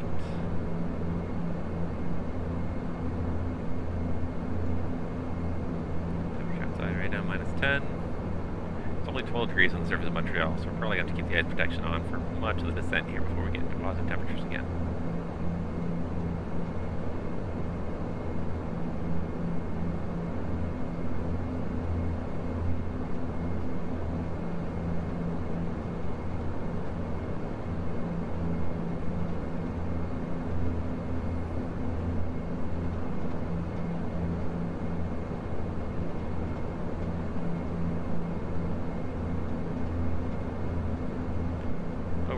good for our halves at 8,000 restriction there. We got about, what have we got here?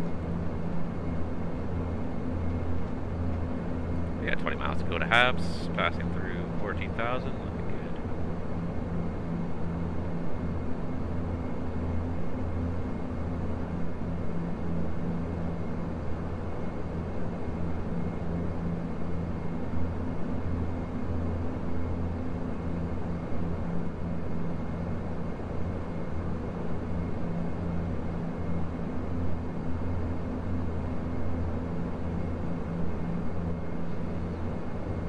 Seatbelts on for this. It's probably a little bit bumpy here.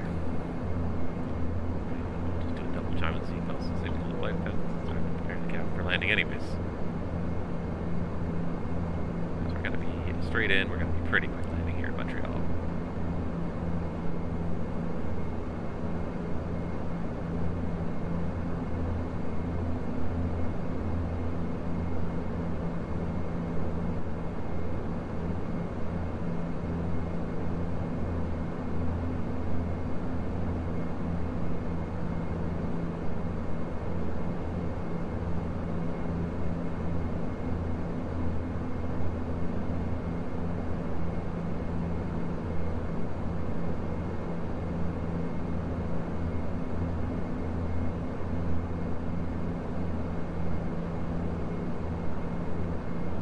Okay, we've got about 2,000 feet to go. We're going to bring it back to idle here. Slow it to 250 knots. And 10.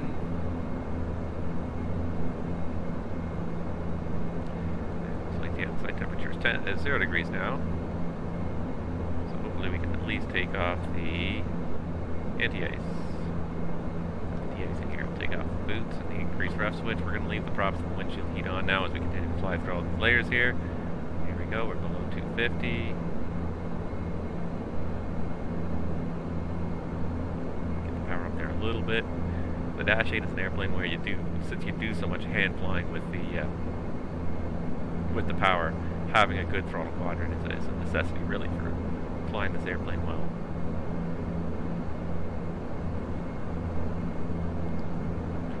Always making even small, minute adjustments to try and keep the speed right where you want it.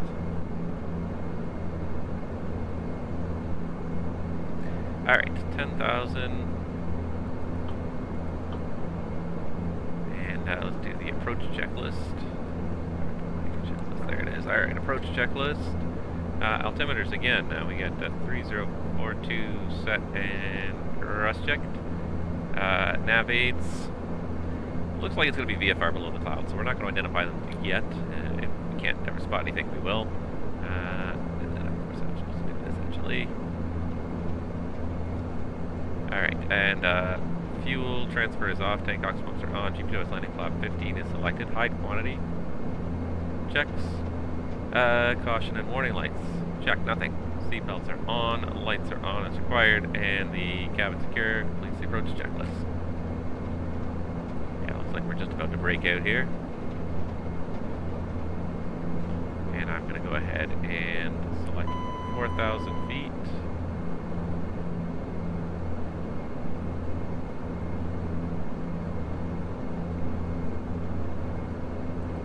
And just put us in BS at minus 1,000. That should keep us going nicely. You can see the city of Montreal off there in the distance.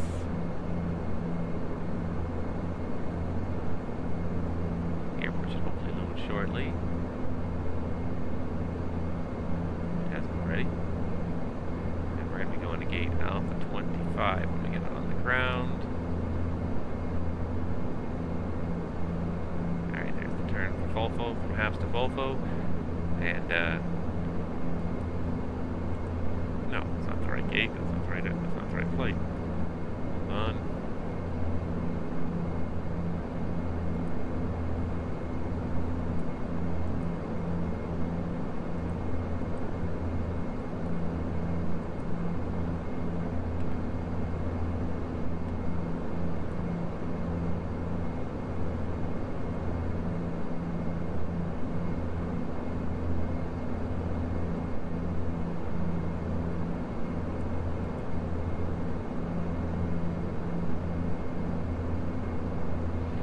Alright, so gate 6 is going to be the arrival gate today in Montreal. So we'll quickly bring up GSX and just set it up ahead of time here. Gate 6. Handling by Air Canada. Well.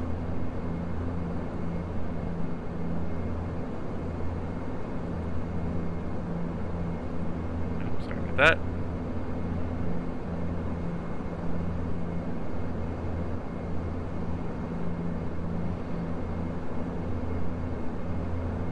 We're not going to cross fault zone 8,000. Vertical path alert. Don't worry about that because it's not a very good vertical path at this point. I don't know why it wants fault zone 8,000. It's a strange altitude for fault zone. Should be fault zone closer to 3,000.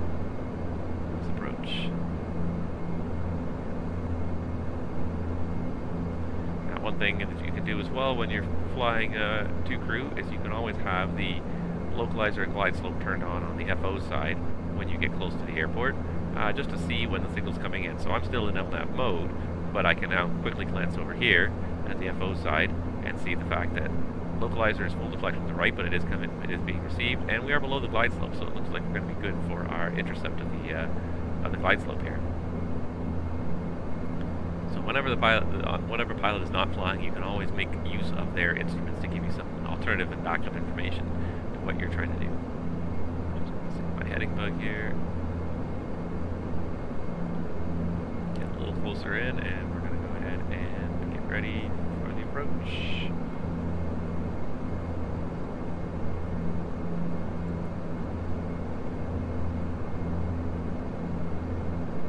Montreal's turning into a bit of a busy place. There's a couple guys online now here. Why do I not have them online?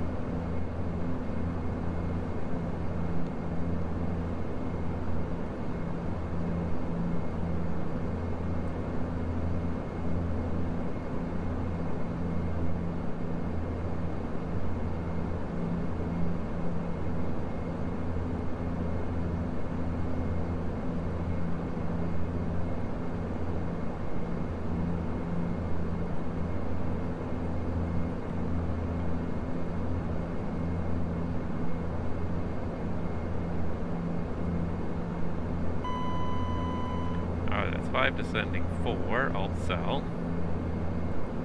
And just notice some glitches here. As always, something's not quite right.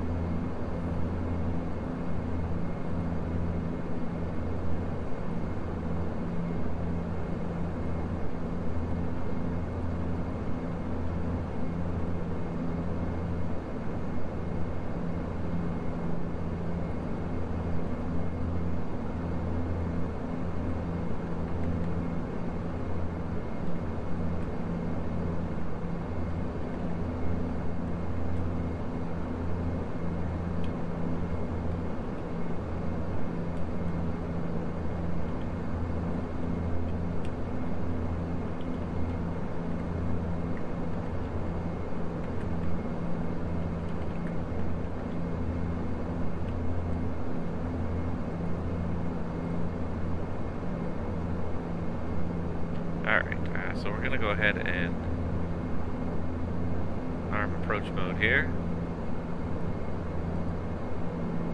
I should probably do that because what we're going to do is we're going to go into heading mode first, then we're going to switch the nav source, then we're going to arm the approach. There's the local glide slope armed. Localizer should be coming live any second here. And there it is. There's Loc.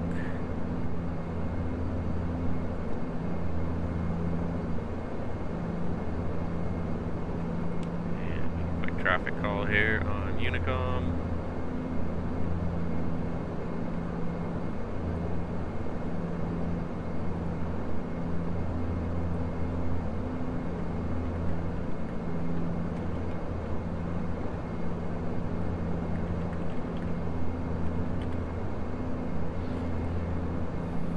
Alright, and as we leveled off, the speed came back, which is just perfect.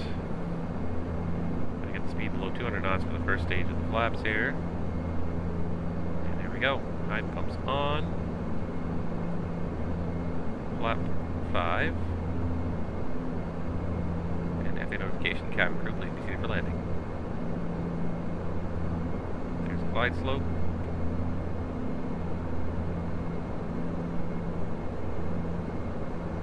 And go right out to descent.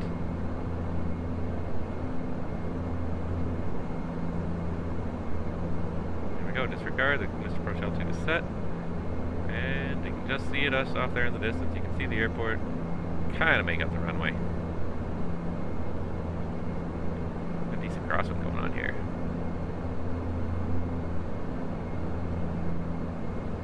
Ladies and gentlemen, we've just started our approach. We would kindly ask you to fasten your seatbelts. Alright, so if we were talking to the tower and he cleared us to land, we would turn the taxi light on to indicate that we're good to land.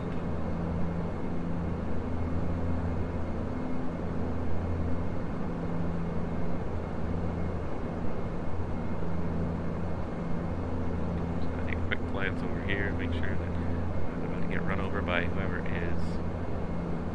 This is landing in Montreal, but it looks like whoever it is coming in behind us. Great. When we turn around, we'll see them land behind us. Awesome. It's nice to have a little bit of company out there in the VATSIM network. Cabin crew, please take seats one.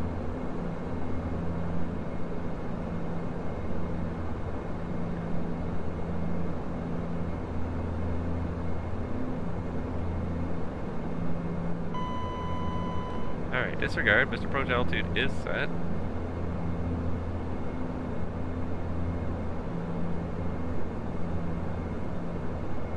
Any second now, the radon's going to come to life. 2500. There we go. Radon's alive.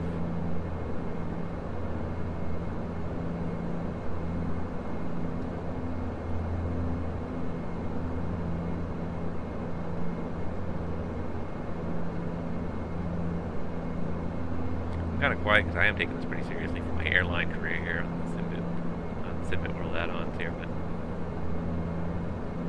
I have not flown the dash much lately, so I'm trying to make sure that I'm still up with it. It's been a while since I've done any flying on the Dash 8.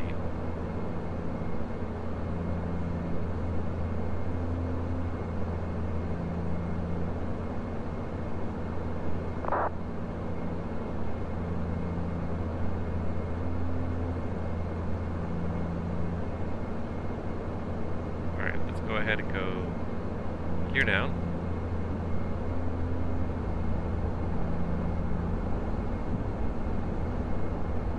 There's 3 green. Flap 15.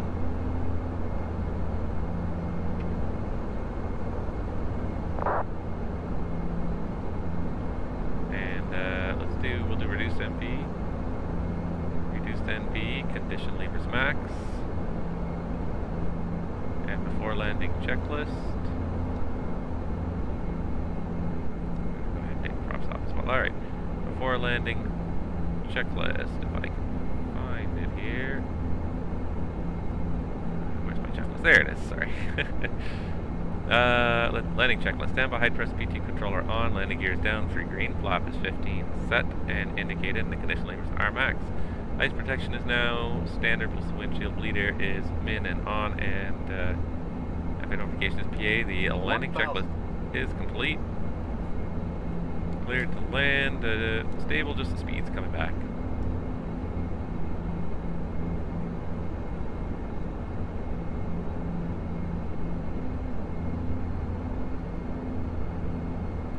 And there we go.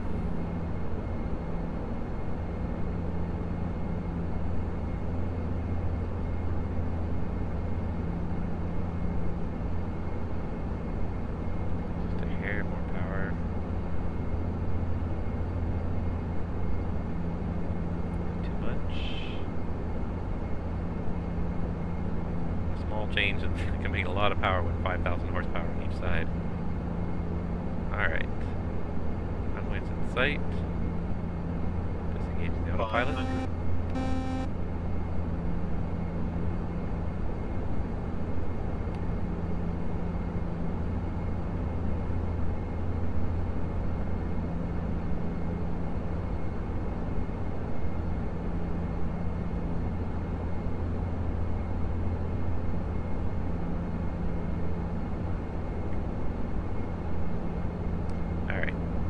Back on the glide slope again here, but we're going to mostly focus on the patties here. A little bit fast. Just bring that back. 100. 50, 40, 30, 20, 10.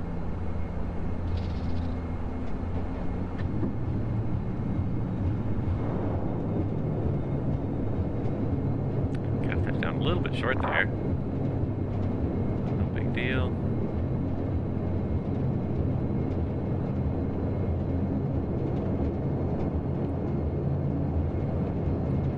Braking here. We'll make this first high speed to this Alpha 4 here. Oh my gosh. Got off at Alpha 4. Our final destination. Please remain seated with the seatbelts securely fastened until the aircraft is reached. It's funny because I was flying a 747 the other day and it was just so low to the ground by comparison. So I feel like my butt is dragging on the runway here. I would like to say goodbye to you now. It was a pleasure having you as our guests, and we look forward to welcoming you to our aircraft again. Thank you and goodbye.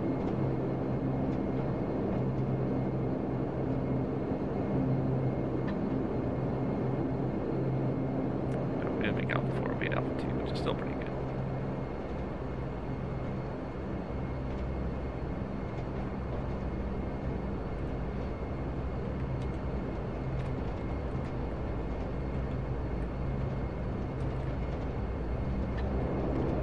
You may still see the other aircraft out there because he is now apparently on final for 6 left, so he's going to be landing on the other runway out there in front of us somewhere. I don't know if we see him yet.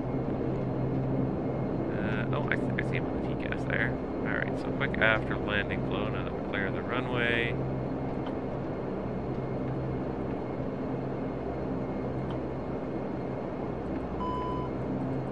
Leave the windshield heat on so we don't end up fogging.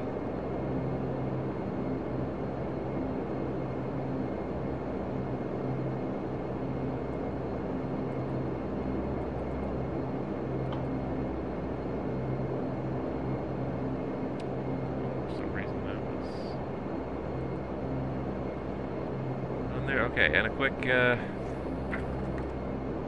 shutdown, or sorry, after landing checklist. So the after landing checklist radar is off, transponder staying on, out, flaps are, oh, didn't do that. I'm very rusty at my dash 8, hit close here. Flaps are 0, control locks are on, tank oxygen 1, 2 are off, yaw damper is off, flight taxi's taxi, anti-collision is back to red. Although we're going to put it back on white to cross runway 28 here. All other lights as required. Ice protection's all off except for the window. Main bus tie is tied, and the APU we'll say is staying off. The after landing checklist is complete. Clear to cross runway 28, we're going to say. Crossing runway 28. And I challenge anybody who's watching to see if you can find that aircraft that's on final for 6 left out the corner of the screen there. It's somewhere off to the right. These are about 1,000 feet.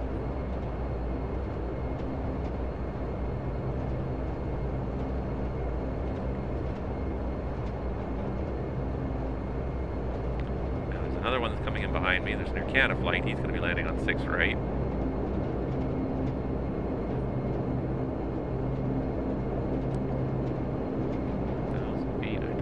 On final for 6 left.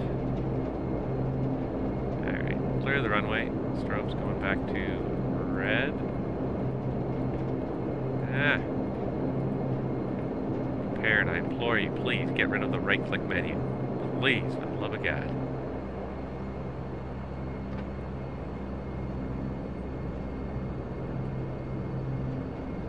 Alright, so we're going to continue straight ahead on Alpha Mike and around the backside for gate 6.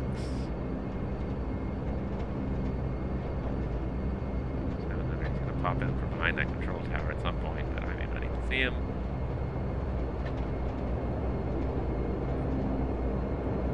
Start overdoing the steering as well.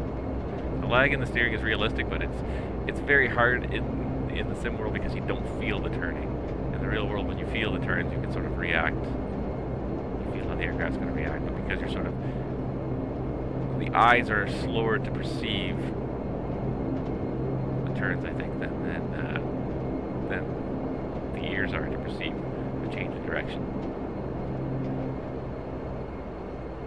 Still looking for that aircraft on final. I don't see him. gotta be hiding right behind the terminal there.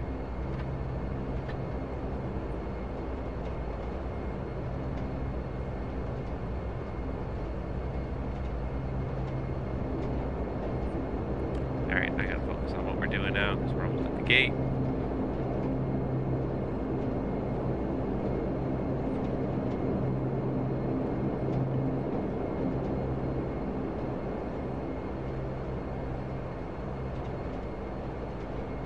See my marshaller there, so I'm going to go ahead and say turn the taxi light off.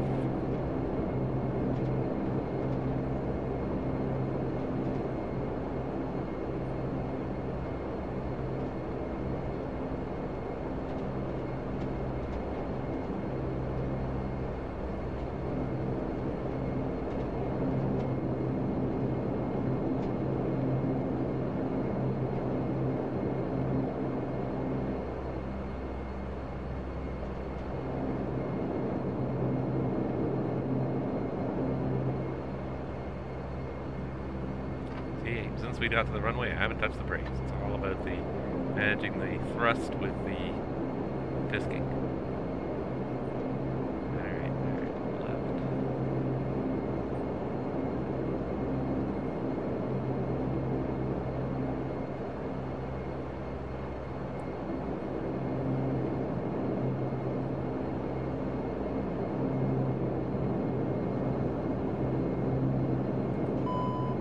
Alright. Parking brake set. We got 1, 2. Start feather. Start the 30-second timer. Go. Seatbelts off.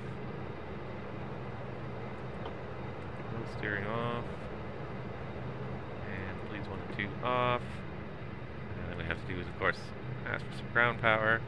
So we go data, services, request, while we're figuring this out. And then we start reading the checklist. So we should have this page up to electrical after we land. If our FO is doing his job, so we see when the ground power is ready and... Nope, nothing yet. We usually wait for the signal from the guy anyways. Right, yeah, it should be there now, I think. And you hear the chime because the DC jets went offline. Alright, and the shutdown checklist. Taxi light is off. Transponder is going to stand by. Emergency brake is on. Stand by high thrust PT controller norm. Power levers are disc. Condition lever start feather. No steering is off. Seat belts are off. Lead air is min and off. And external power is on. Condition levers 30 seconds. We're well past that. Fuel off. Lights are all as required. Lights are all as required. Sorry, standby aux main batteries. We're on the GPU, so we can turn them off. Battery master off. And emergency brake will leave on. So let's do the shutdown. The shutdown checklist is complete. Just go ahead and reset the timer. We don't need it anymore. Alright, and voila, we made it to Montreal. Let's go ahead and open the door and call the bridge if it'll show up. I need to ask GSX to operate the jetway for me. Alright. Hopefully he's going to operate it in a second for me. Please. That wasn't a very good parking. Well, whatever. I blame the marshaller. I did what he said. And then for some reason, SOD gets lost so often. It's okay, we can do it this way.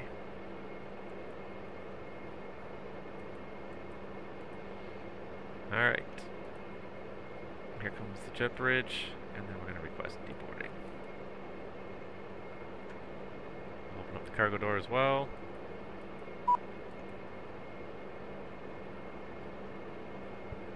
Alright, and we are here. Made it to Montreal. Here comes the bridge. Here comes everybody. We are good to go. So we're going to go ahead and go into sim add-ons and just terminate this flight. End flight and see what it says here. This is the first time I've done it, so I don't even know what it's going to say. But there it is. Our flight has arrived. 2.3 experience points. Landing less than 50 feet per minute. I like my landing. Good stuff. And there we go. So I now have one flight in my logbook, And if I choose to, I can now do the next flight, start the next flight for return leg. So I think we're going to do it. I just have to step away for a couple seconds here. Captain's got to go and use the bathroom, but we'll be back. We'll do the return flight in just a couple of minutes, so hang on, guys.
Okay guys, Captain Nabs is back with you again. Just had to take a little station break here, but we're going to go back and we're going to do this as quick as we can. The return leg back to Toronto. So, first thing we're going to do is we're going to make sure that Simbit World here is set up properly. So, what we're going to do is we're going to start our next flight. It's going to take us back to the current flight page, show us the new flight we're going to do, 8985, Montreal back to Toronto. It offers us the same aircraft by default. One of the nicest things that I do like about this is the Sim Brief Dispatch button here. Press it, boom, it loads up your Sim Brief here with everything already in it. So all the information for your flight, destination, origin, alternate is auto-selected by Sim Brief, type of aircraft, all that sort of stuff is already in here. And that's a simple feature, but it's so nice because in reality, you're not doing your own dispatching in an airline. A dispatcher is going to send you a flight plan. So I could literally just hit generate here, except for the fact that I need to do the UDNOX 5 departure for turboprop. Otherwise, everything's good.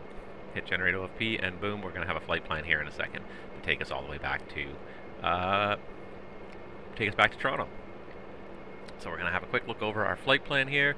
We're going to dial in our next flight number, and we're going to get it ready here.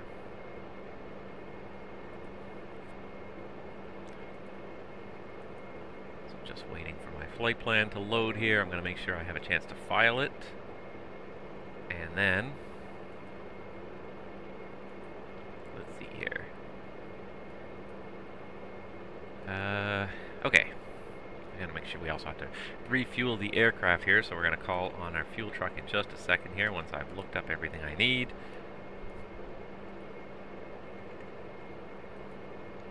Alright, so the flight number is Encore 8985.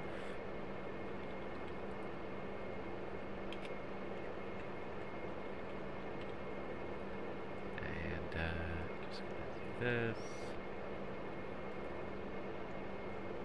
Alright, sorry guys, I'm just refiling my flight plan here, making sure that I am all set up here for the next leg. I'm going to have to disconnect and reconnect my VATSIM as well here, just with the new flight number.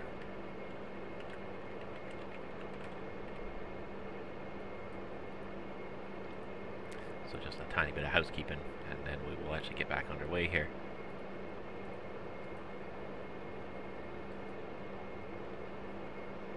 Okay, wait for it. Is it done? Alright, so we can do this under 8985 now.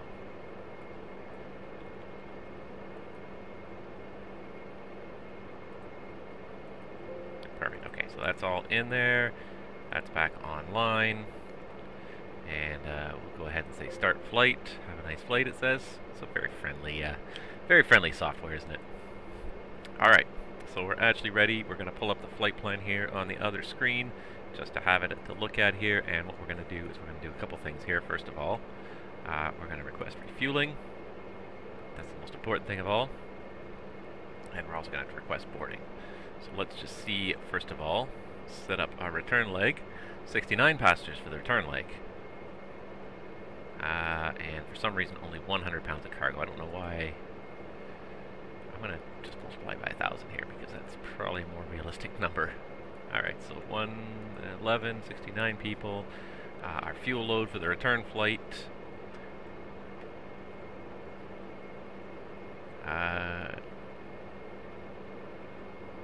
Is this right? Or is this like in... Oh, you know what? I think this defaulted to kilograms, didn't it? That's why. I was looking at the numbers and I'm like, there's so little fuel. It defaulted back to kilograms. Regenerating the flight plan. Simple yet important distinction between pounds and kilograms. Ask the pilots of the Gimli glider how important the distinction between pounds and kilograms is. Okay. That's more like it. 6,300 pounds. Okay, that's more like it. Okay, so 6,300 pounds, plus a little bit of extra just for safe measure. We'll call it 6,600 pounds, and we're going to plan to burn about 2,700, and then we're going to send this data to the flight sim. There we go. All right. So the fuel truck's going to show up with our fuel. And we're also ready to start boarding for the return leg while I get ready to do all the checks. Now, the nice thing about, of course, doing a through flight is that there's a lot less checks because a lot of the switches you want, sorry guys, are in the right position already. So I'll be honest, I am actually fairly rusty at the through check in this airplane. I don't remember probably about half of what I'm supposed to do here in the through check. Just because I've been doing so many full flights from like start to finish, so I'm just going to 99 the whole flight plan here and then start from scratch. CYUL. Good evening, ma'am. How are you? I'm doing good. To CYYZ. The nice thing is we're going to depart Montreal on 6 rate, which is a fairly short taxi out here from Gate 6. We're really going to have the engines warmed up and we're going to be taking off already. Montreal 1 departure, which is just a runway heading SID anyways, off of 6 rate. Nothing very exciting to that. So we're going to have a no-link on our flight plan because of that, and then we're going to go, the rest of our route is Bobkey, Melty, Torney, and the Adnot. Oops. Need to do that. Here. So we do Bobkey. Good evening, ma'am. How are you? I'm doing good. Melty. Horny.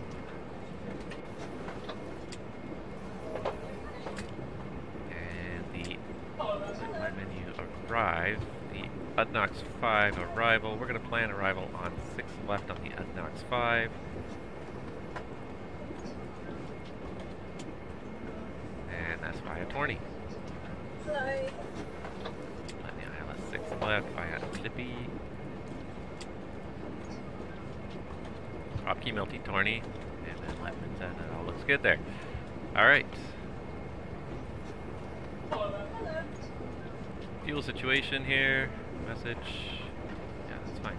Stop talking about the next flight, honestly. Alright, fuel situation. So now we got a new flight. We got to put in new fuel information here. So our Good evening, ma'am. How are you? I'm doing good. we can say 60%. A little more fuel in if you like. Let's see here. Hello. So our alternate 1302. So used to having a scratch pad. The universal FMS is a totally different way of thinking about things. It's not a terrible thing, it's just very different. 1408 for the whole 1408 for the whole fuel. And so that's the reserves. Fuel on board is at 6600. And the ZFW we're going to grab today from here. ZFW is going to be 54,538. 54,538. 61,000 pound takeoff. Alright. So the FMS is all set. The only thing we need to make sure we do, of course, flight plan menu is crossfill everything. Crossfill the flight plan. Crossfill the fuel. And there's a good chance you're going to need to reset the nav because it's still set for the previous flight. So just simply hit number 1 on your nav and it'll start you off taking off on 06 right. Same thing on this one, the number 1 FMS, and there we go.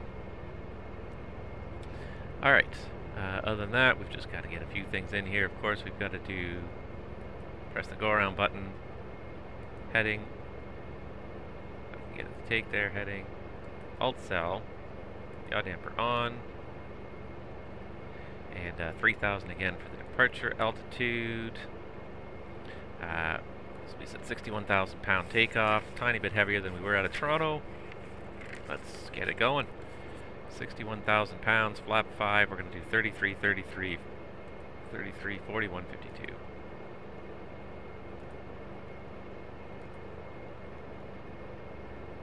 $33, 41.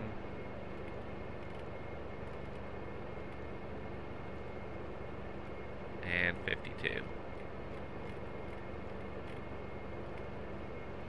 Go. We're going to put it back in LNAV mode. The field elevation here in Montreal is just over 100 feet, so we're going to have to set the flap retraction altitude to 1200. Try and fly the departure a little straighter than I did last time. There we go. 1200, and we need runway heading 057. That is bugged. Alright, and I think everything is set up again. So we'll do a quick departure briefing and then we'll carry on with the checklist. I think we're already all boarded. It's like, I think the baggage is already come and gone, which is great. Alright, so we'll do a quick little departure brief. It's the Montreal 1 departure today. So, speeds are V1, 133, VR, 133, V2, 133, V5, 142, 141, V climb, 152. The departure again, the Montreal 1 departure. It's a fairly straightforward taxi out here from this, from gate 6. The threshold of 6 right is literally right there. 6 right on the Montreal 1. No right turns below 1300. It's climb heading 057. That's the set bug, or as assigned. For vectors to assign route and non-jet aircraft maintain 3,000. We got 3,000 feet in the box. Terrain 3,300 foot MSA is the highest around Montreal. Weather is beautiful. Operational, I got really nothing. So I think we're good to go.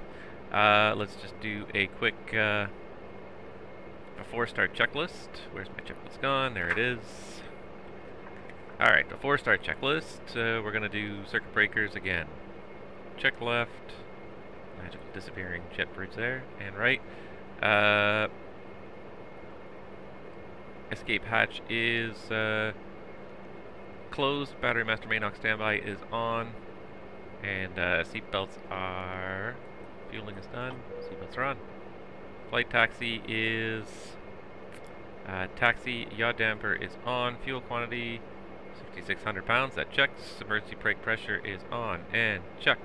Power levers are disc. Condition levers are fuel off. And the takeoff briefing is complete. Before start checklist is complete. I'm just going to double check that my ACAR system is initialized here. Basically that my sim brief. Yeah, we are in monitoring mode. And actually the one thing I also need to do as well, for the benefit of anybody watching, is flip-flop all the details here on my display. So we are now Montreal, Toronto, Bobkey, Melty, Torney, and the Knox 5 arrival. The flight number is now Encore 8985. And actually, I don't even know what the filed altitude is. I filed it, but I didn't even read it that carefully. The filed altitude today, 22,000 for the leg back.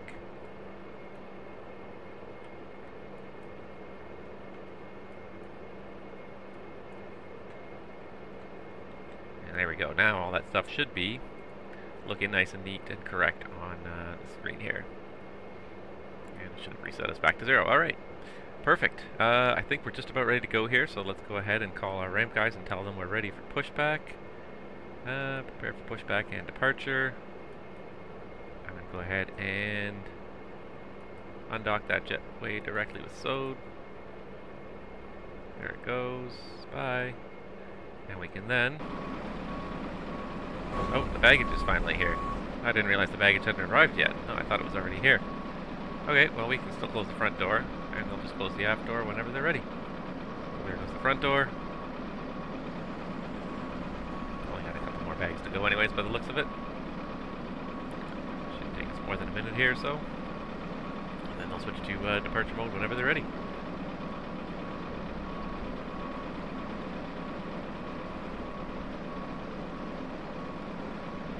Last sip of my morning coffee. This guy looks eager and ready to go.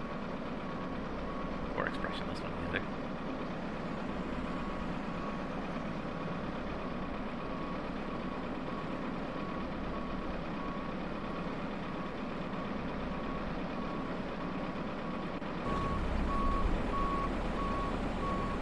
There are some nice views that they've done. FS Dream Team has done here. That's what it looks like if you're driving the baggage loader. They've done some nice views of various... It looks like if you're driving the tug. Boarding is completed. Alright, we're going to say tail left.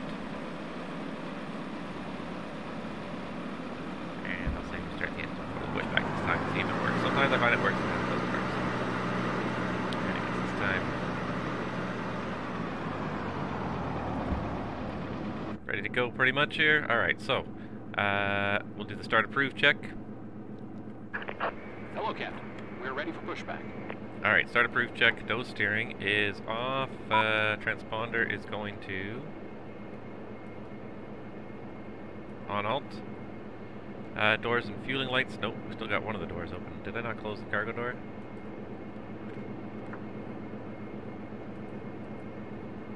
Yeah, they didn't close the cargo door. Alright. Let's see if this does it there.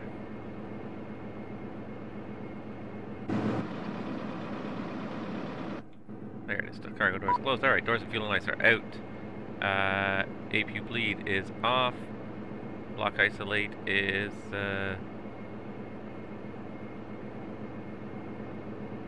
Block isolate is off and anti-collision's going to red. Start approved check is complete. And he's waiting for us to remove the GPU, but we're not going to remove the GPU until we start an engine. So clear on 2. Looks good. Clear on 2. Starting engine 2.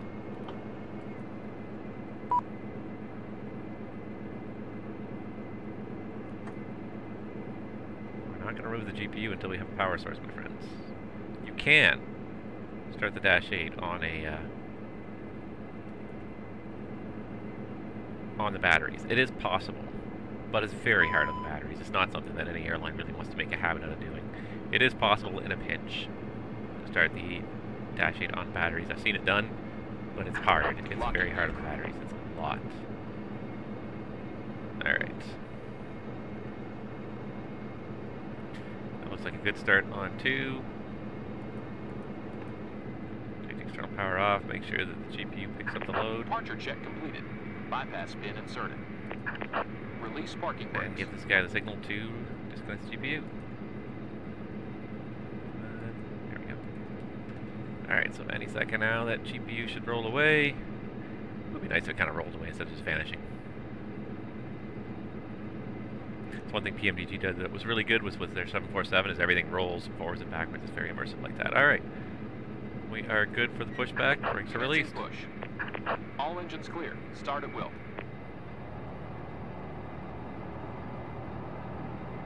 Alright, we're underway on the second leg of our 2-leg day. A nice Montreal turn. And here goes the guys pushing, so we're going to go ahead and say clear on 2, starting, or clear on 1, starting engine 1. What I might do just for fun, I can get this to go up there, there we go. I might just switch cameras here just for fun.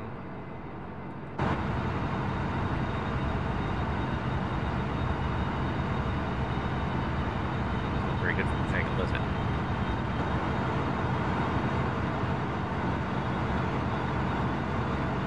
I don't know why we're pushing back with an Air Canada tug either. Why it defaults to an Air Canada tug, I'm not really sure.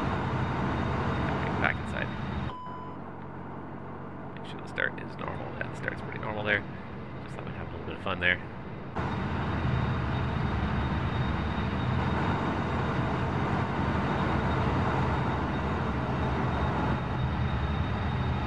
Okay, push me back into the building, guys. And then we're doing this again. What's with this? Pushing us forward from behind. There's some weird stuff going on here at GSX in this latest update. I never noticed that before. Maybe it's just this Dash 8. It's weird with GSX.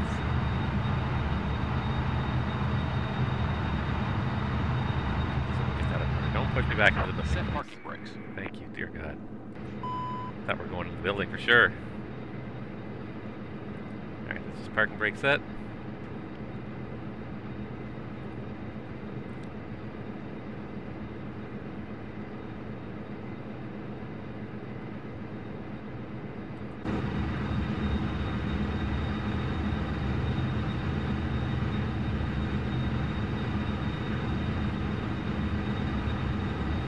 Stands there for a minute, doesn't really do anything. There.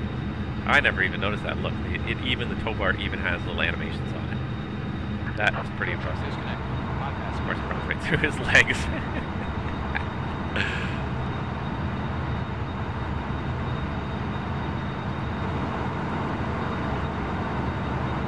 Yeah, where did you guys push me to here?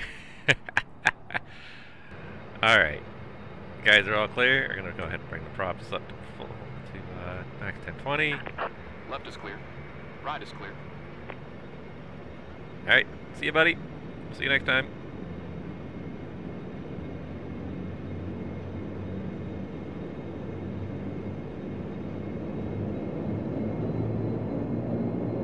Alright, there we go.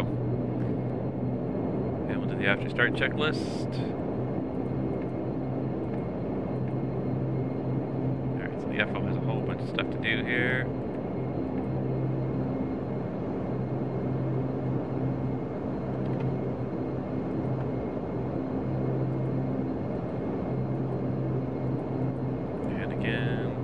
First, a control check. So we should be doing the elevators first. Elevators.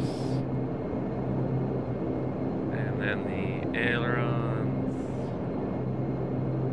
And then last but not least should be the rudder.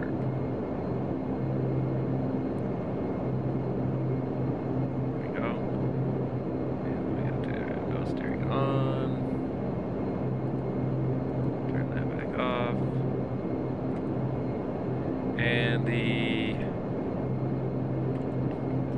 give it a second there, there it is. Alright, and the after Start checklist. So start select light is out. External power APU are both off. Bleed air is min and on. Ice protection is standard. Caution warning lights checked. Battery temps and loads checked. Takeoff modes 1 and 2 are on. Auto feather is off. Sorry.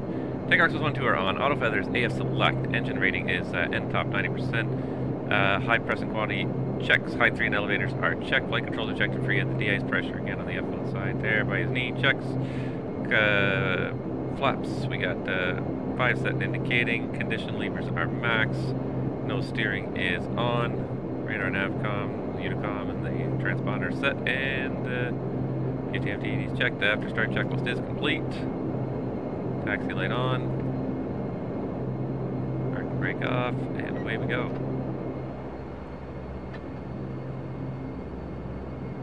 For the very short taxi over here to the threshold of 6 right. Not a long taxi at all.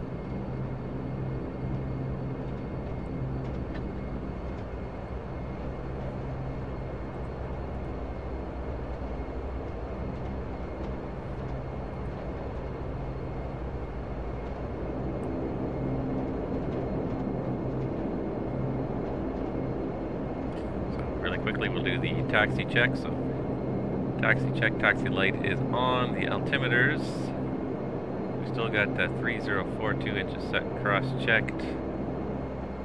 Takeoff warn is there. No sound, it's good. And the cabin will say is secure. Takeoff or taxi check is complete. And here we are at the threshold of 6 right. That didn't take very long to get to it all, did it?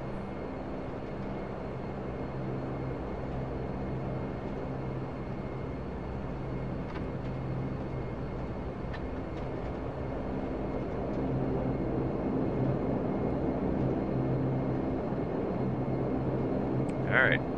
Seems quiet on VATSIM again, so we're going to just go ahead and look both ways.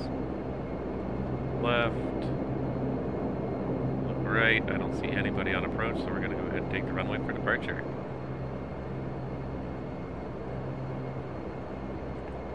Position light stays on, it's a strobe light we're going for. There we go, strobe light's on. And for takeoff check, or lineup check, sorry. FA notification is PA, transponder is on alt, TCAS is TA only. MFDs are both terrain, bleed air is min and on, and flight taxi is flight. The lineup check is complete. Let's see if we can fly a straighter line of departure on this flight than we did on the previous one.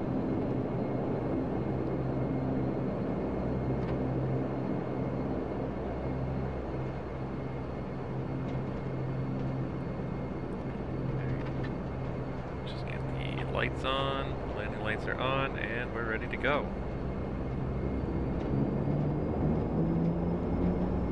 I'm going to bring the screen up in the corner just because it's easier sometimes to fly. Slightly more obvious, a bigger screen. Alright, so check power. Power is set. And 100 knots anyways. I missed the 80 knot call there, sorry. Look down for a second, everything's crazy.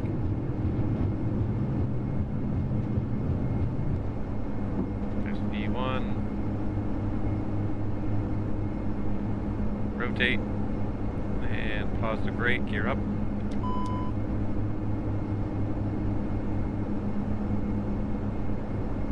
Something happened.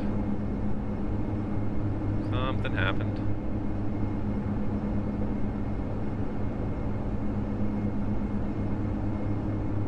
Alright, there's 1200. Let's do flap 0. Leads on.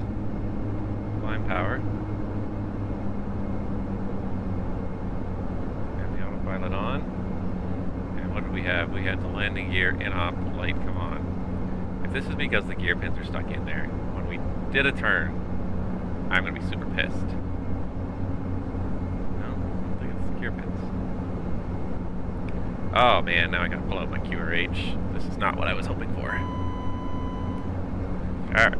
That's 2,000 climbing 3,000, and we're going to do a landing gear in on checklist really quick. Landing gear. In up. Or we'll do all landing gear failed to retract. Oh, for crying out loud. Alright, fine. Apparently we're not doing this today. Okay. So there's the leveling off at 3,000. Landing gear in op checklist. Or all landing gear failed to retract. 3 red gear unsafe advisory lights illuminated with landing gear selected up. Landing gear doors may be opened or closed. Amber doors open advisory lights illuminated or out. If the landing gear alternate release door is open, the landing gear will not retract. So landing gear alternate release door is not open.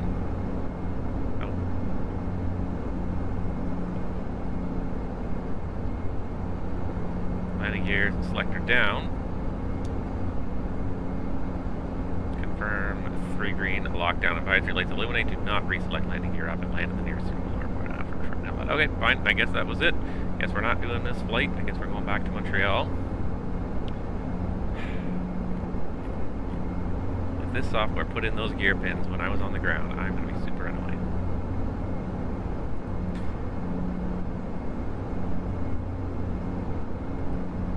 Alright, back to land Montreal. Fortunately, we already have everything pretty much dialed in, I think. Still got the inbound 057. And it looks like we're just passing through it right now. So we have the 110.5 still set up at the 057 inbound course. Now what? It's freezing on me.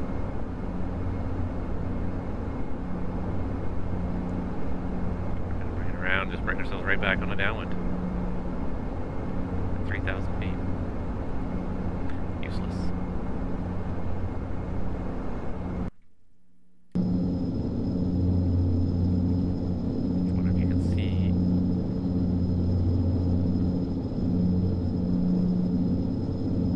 And I can see from here now, just from the external view, that the gear pins went in when we did that turn in Montreal. Who put them in there? That pisses me off. Oh my god. Okay, well, we're going back. We're not going to be doing... because it won't let us pull the gear pins out while we're in the air. Ground ops only. Why they went in, I don't know. That's very frustrating anyways. Alright, so we're going to do a couple things here anyways. It's a diversion back to Montreal. It's a good thing to demonstrate anyways, so we got to put something into the FMS here so we have something to look at. Montreal. Alright, and menu. Arrive. Flight plan menu, arrive. This is not the right airport at all. There. Montreal. Let's return to 6 right. We don't need an arrival. We just want the ILS to 06 right again.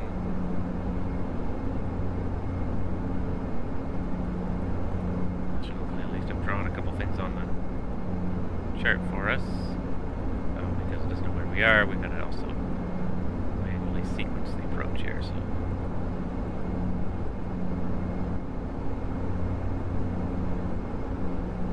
bring it around to a heading of 240.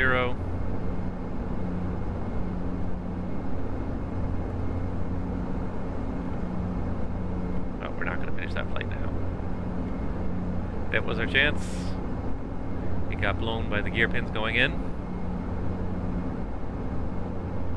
And that's it. That's all we can do. Alright, so we're on our way back in. We need the speeds. So we're pretty much 61,000 pounds, so we're just going to do a flap 15 landing at 61,000.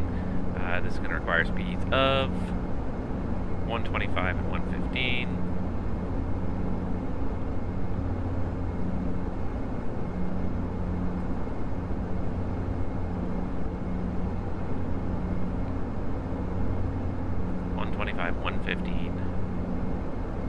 And 129, 152.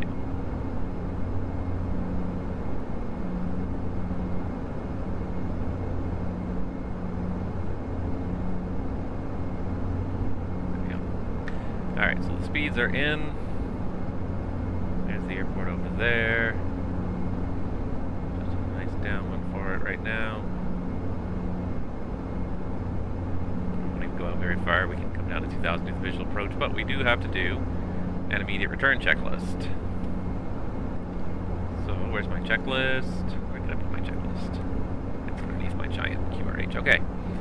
Immediate return checklist. So fuel transfer is off. Auto feather off. Speed bugs and MDA. We got speed bugs set. MDA. I'm gonna leave it at 1200. It's VMC anyways. The approach speed is about 300, but frankly, I'm just trying to get this done now. Navigate is not applicable. We don't need to identify this. We can see the runway from here. Taxi light goes off until we're cleared to land again.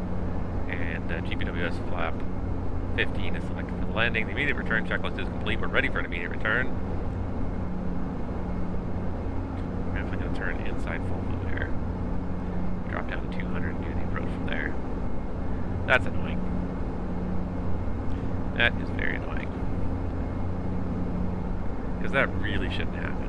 Who would put the gear pins in while the airplane is turning around? You can understand if it's been on the ground for any length of time, it's been in maintenance, but you're just on an immediate turnaround. Nobody in their right mind will put the gear pins in. Yet the software somehow decided to do it.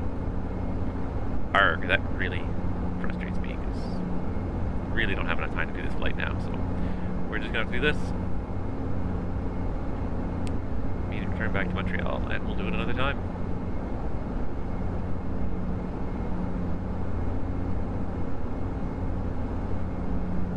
So, what, 2 more miles or so? Ask, I believe, was 1500, 1700. Ask is at 1500, so if we want to join final at 2000, we need to be about 2 or 3 miles outside of Ask when we join final.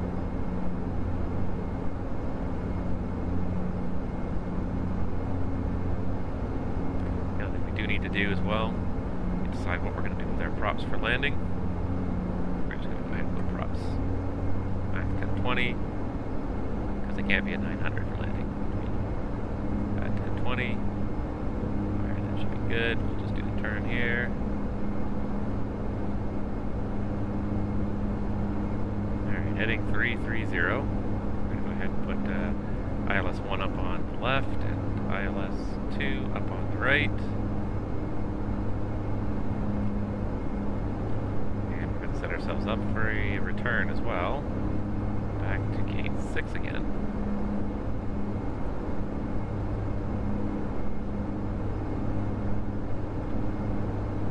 And we are going to drop ourselves down to 2000 as I said.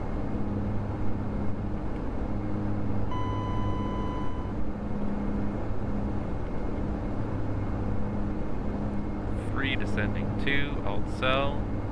Alright, hide pumps on, they're already on. Flap 5. And cabin crew FA notification. Cabin crew seats for departure.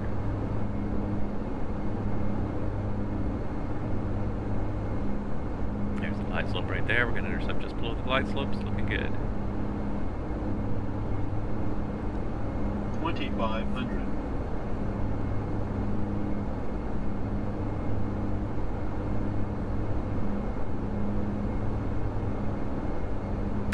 Just a second too early there.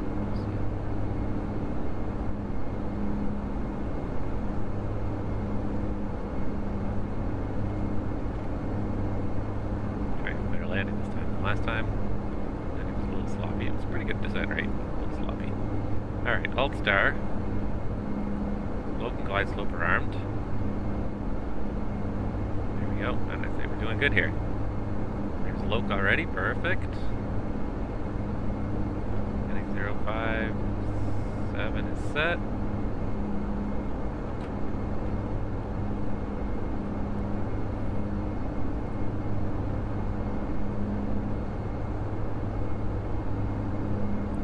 And got gear down. Maybe just another 30 seconds here. We'll put the flaps out there.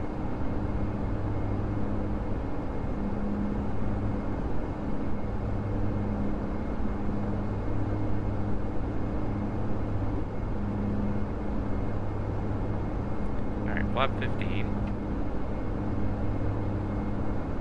Condition leaders max, and the before landing checklist. Alright, the landing checklist. Standby high press PT controller on. Landing gears down, 3 green. Flap is 15 set and indicating. Glide slope. Core and altitude set. conditioning are max. Ice protection is standard. Bleed air is min and on, and FA notification PA landing checklist is complete.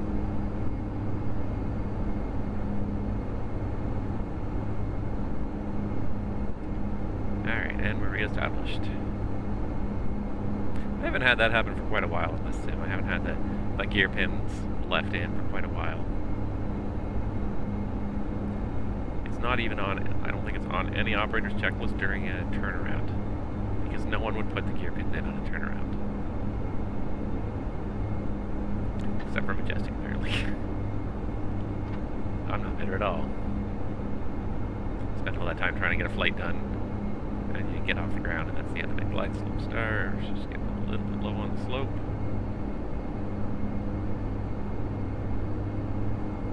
Correcting.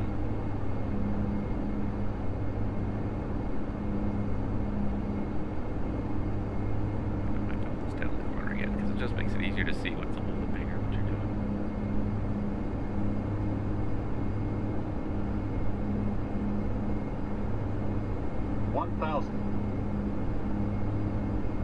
Checked.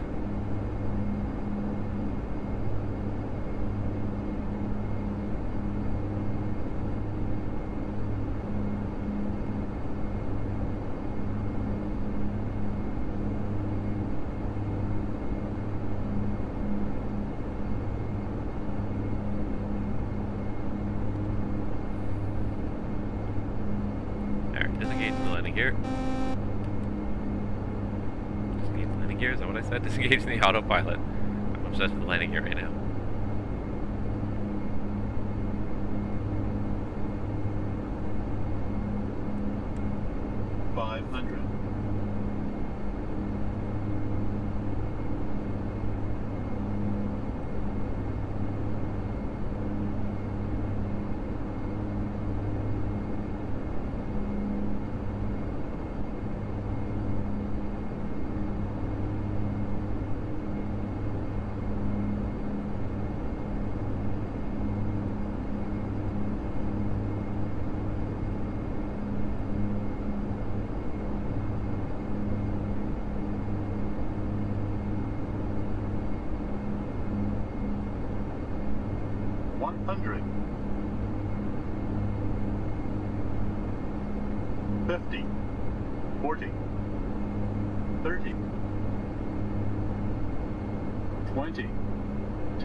Definitely heavier than the first touchdown there. Definitely heavier, used up quite a bit more runway. Heavier and faster.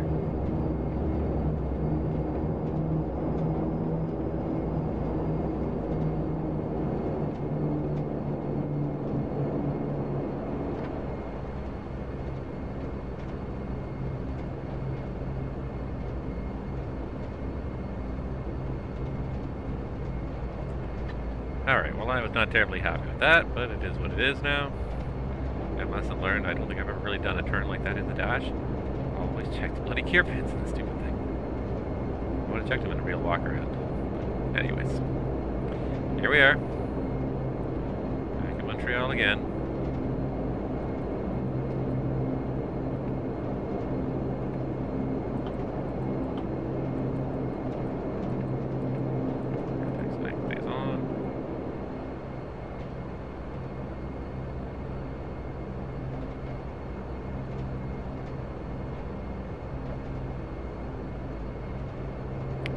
This airport so much, I guess we're just gonna go back and fly it again.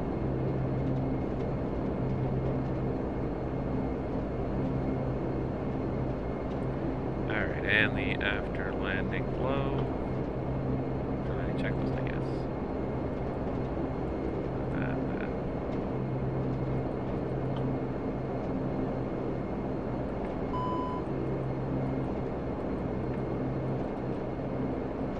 Ice protection. Too slow there.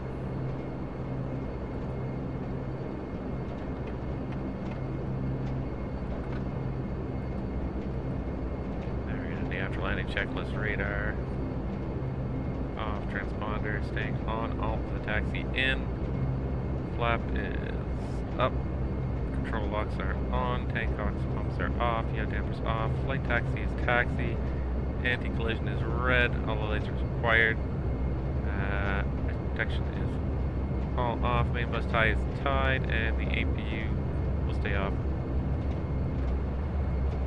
After landing checklist is complete, this is going to be a bit of a fast taxi now as I'm impatient. This is going to be the end of the stream when we get back to the gate because I'm not going to be launching another attempt to get back to Toronto. That will have to wait till another time. The next stream, I will do it. Alright, cleared across runway 28, we're going to say. Strobes on. Nobody coming.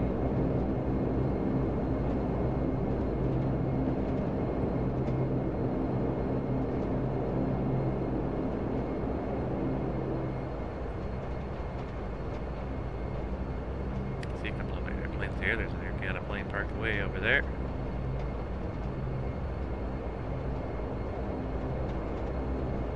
Slowly people are showing up and logging onto the VATSIM network. Slowly.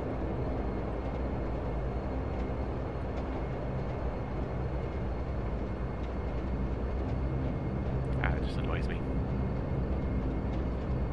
You try to do things in short order. Things end up backfiring on you, and that's why you never take shortcuts in aviation and you don't rush anything. Alright, back to anti-collision red. Because things will get forgotten. In this case, it was not really a dangerous situation. More just silly. A silly reason to have to return for landing because the gear pins were in. I do like that they are visible from the external view. You can see them hanging there. On the landing gear. The front one doesn't pop out, but the main gears are there.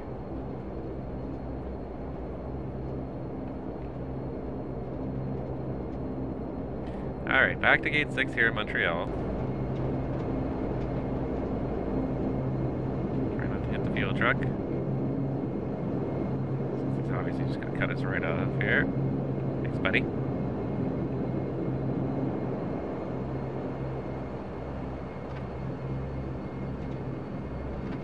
That would have been just a wonderful end of the day. Not only do you have to return to your origin, but then you just crash a tanker truck on the way in. That would have just been the end of it.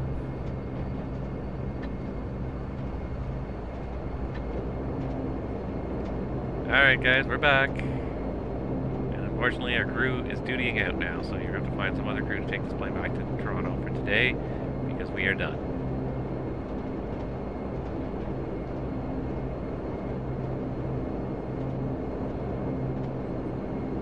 Marshallers in sight. We're going to say the taxi light's going off.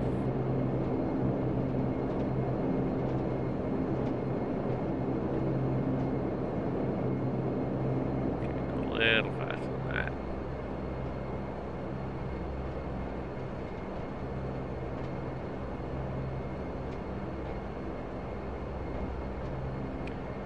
Well, that was a frustrating experience, but I guess a lesson learned about quick turns in the Dash 8.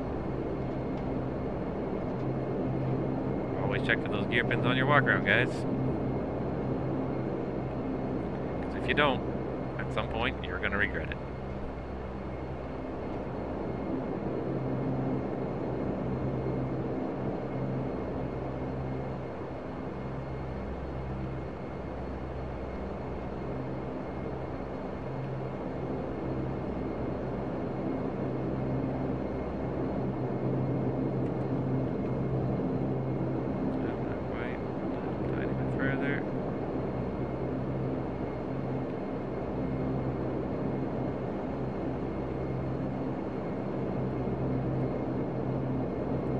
Alright, there goes the parking brake. Okay,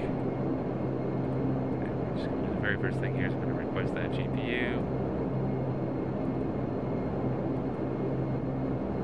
Why does it not want to let me request the GPU? Do I need to have him start feather already? Alright. That's what I need. I need start feather. Alright. Shut down. checklist. Yeah, it needs to be a start feather. It warrants up the request. Neat, I didn't know that. It's realistic, that's how it would really be, but it's just funny. I don't know that. Okay, taxi light is off, transponder is on a standby. The FO should have done this, there we go. Emergency brake is on, standby high press PT controller norm, power levers are disc, condition lever start feather, no steering is off. Seat belts are off, bleed air 1 and 2 is min and off, and external power.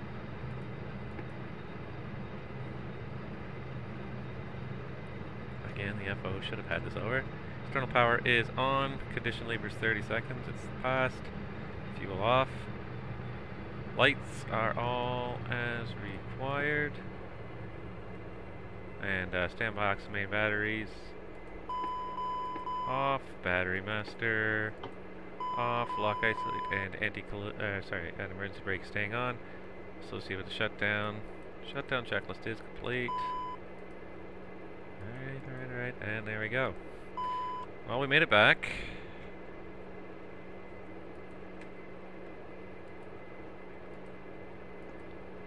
We're gonna see if that jetway will dock on its own. Yeah, here it comes. So we'll open the door. That wasn't very good parking. He never thinks I park very well. This guy's full of criticism, I tell you. Alright, anyways. We're back in Montreal. Not how we really want to do this, and guys, just drive right to them. Not really how we want this flight to end, so. But there it is. You know, in aviation, you deal the hand you're dealt. If it doesn't work out the way you hoped the first time, too bad. You're just going to have to deal with it. And in this case, we did what we had to do. We did immediate return. We came back to, wow, that's a fast bridge driver. We came back to Montreal and dealt with it. We're going to have to do this flight another time. I'm probably planning to do it as a live stream at some point, guys. So, you know, stick to the channel.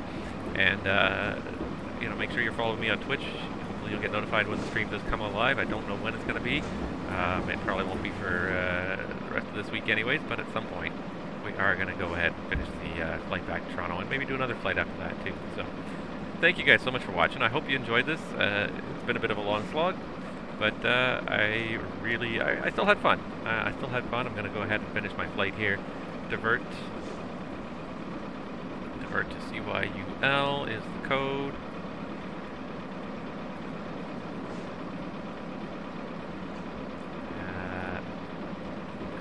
Failure, divert.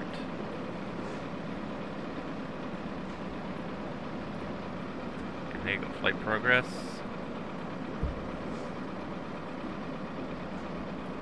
And end flight.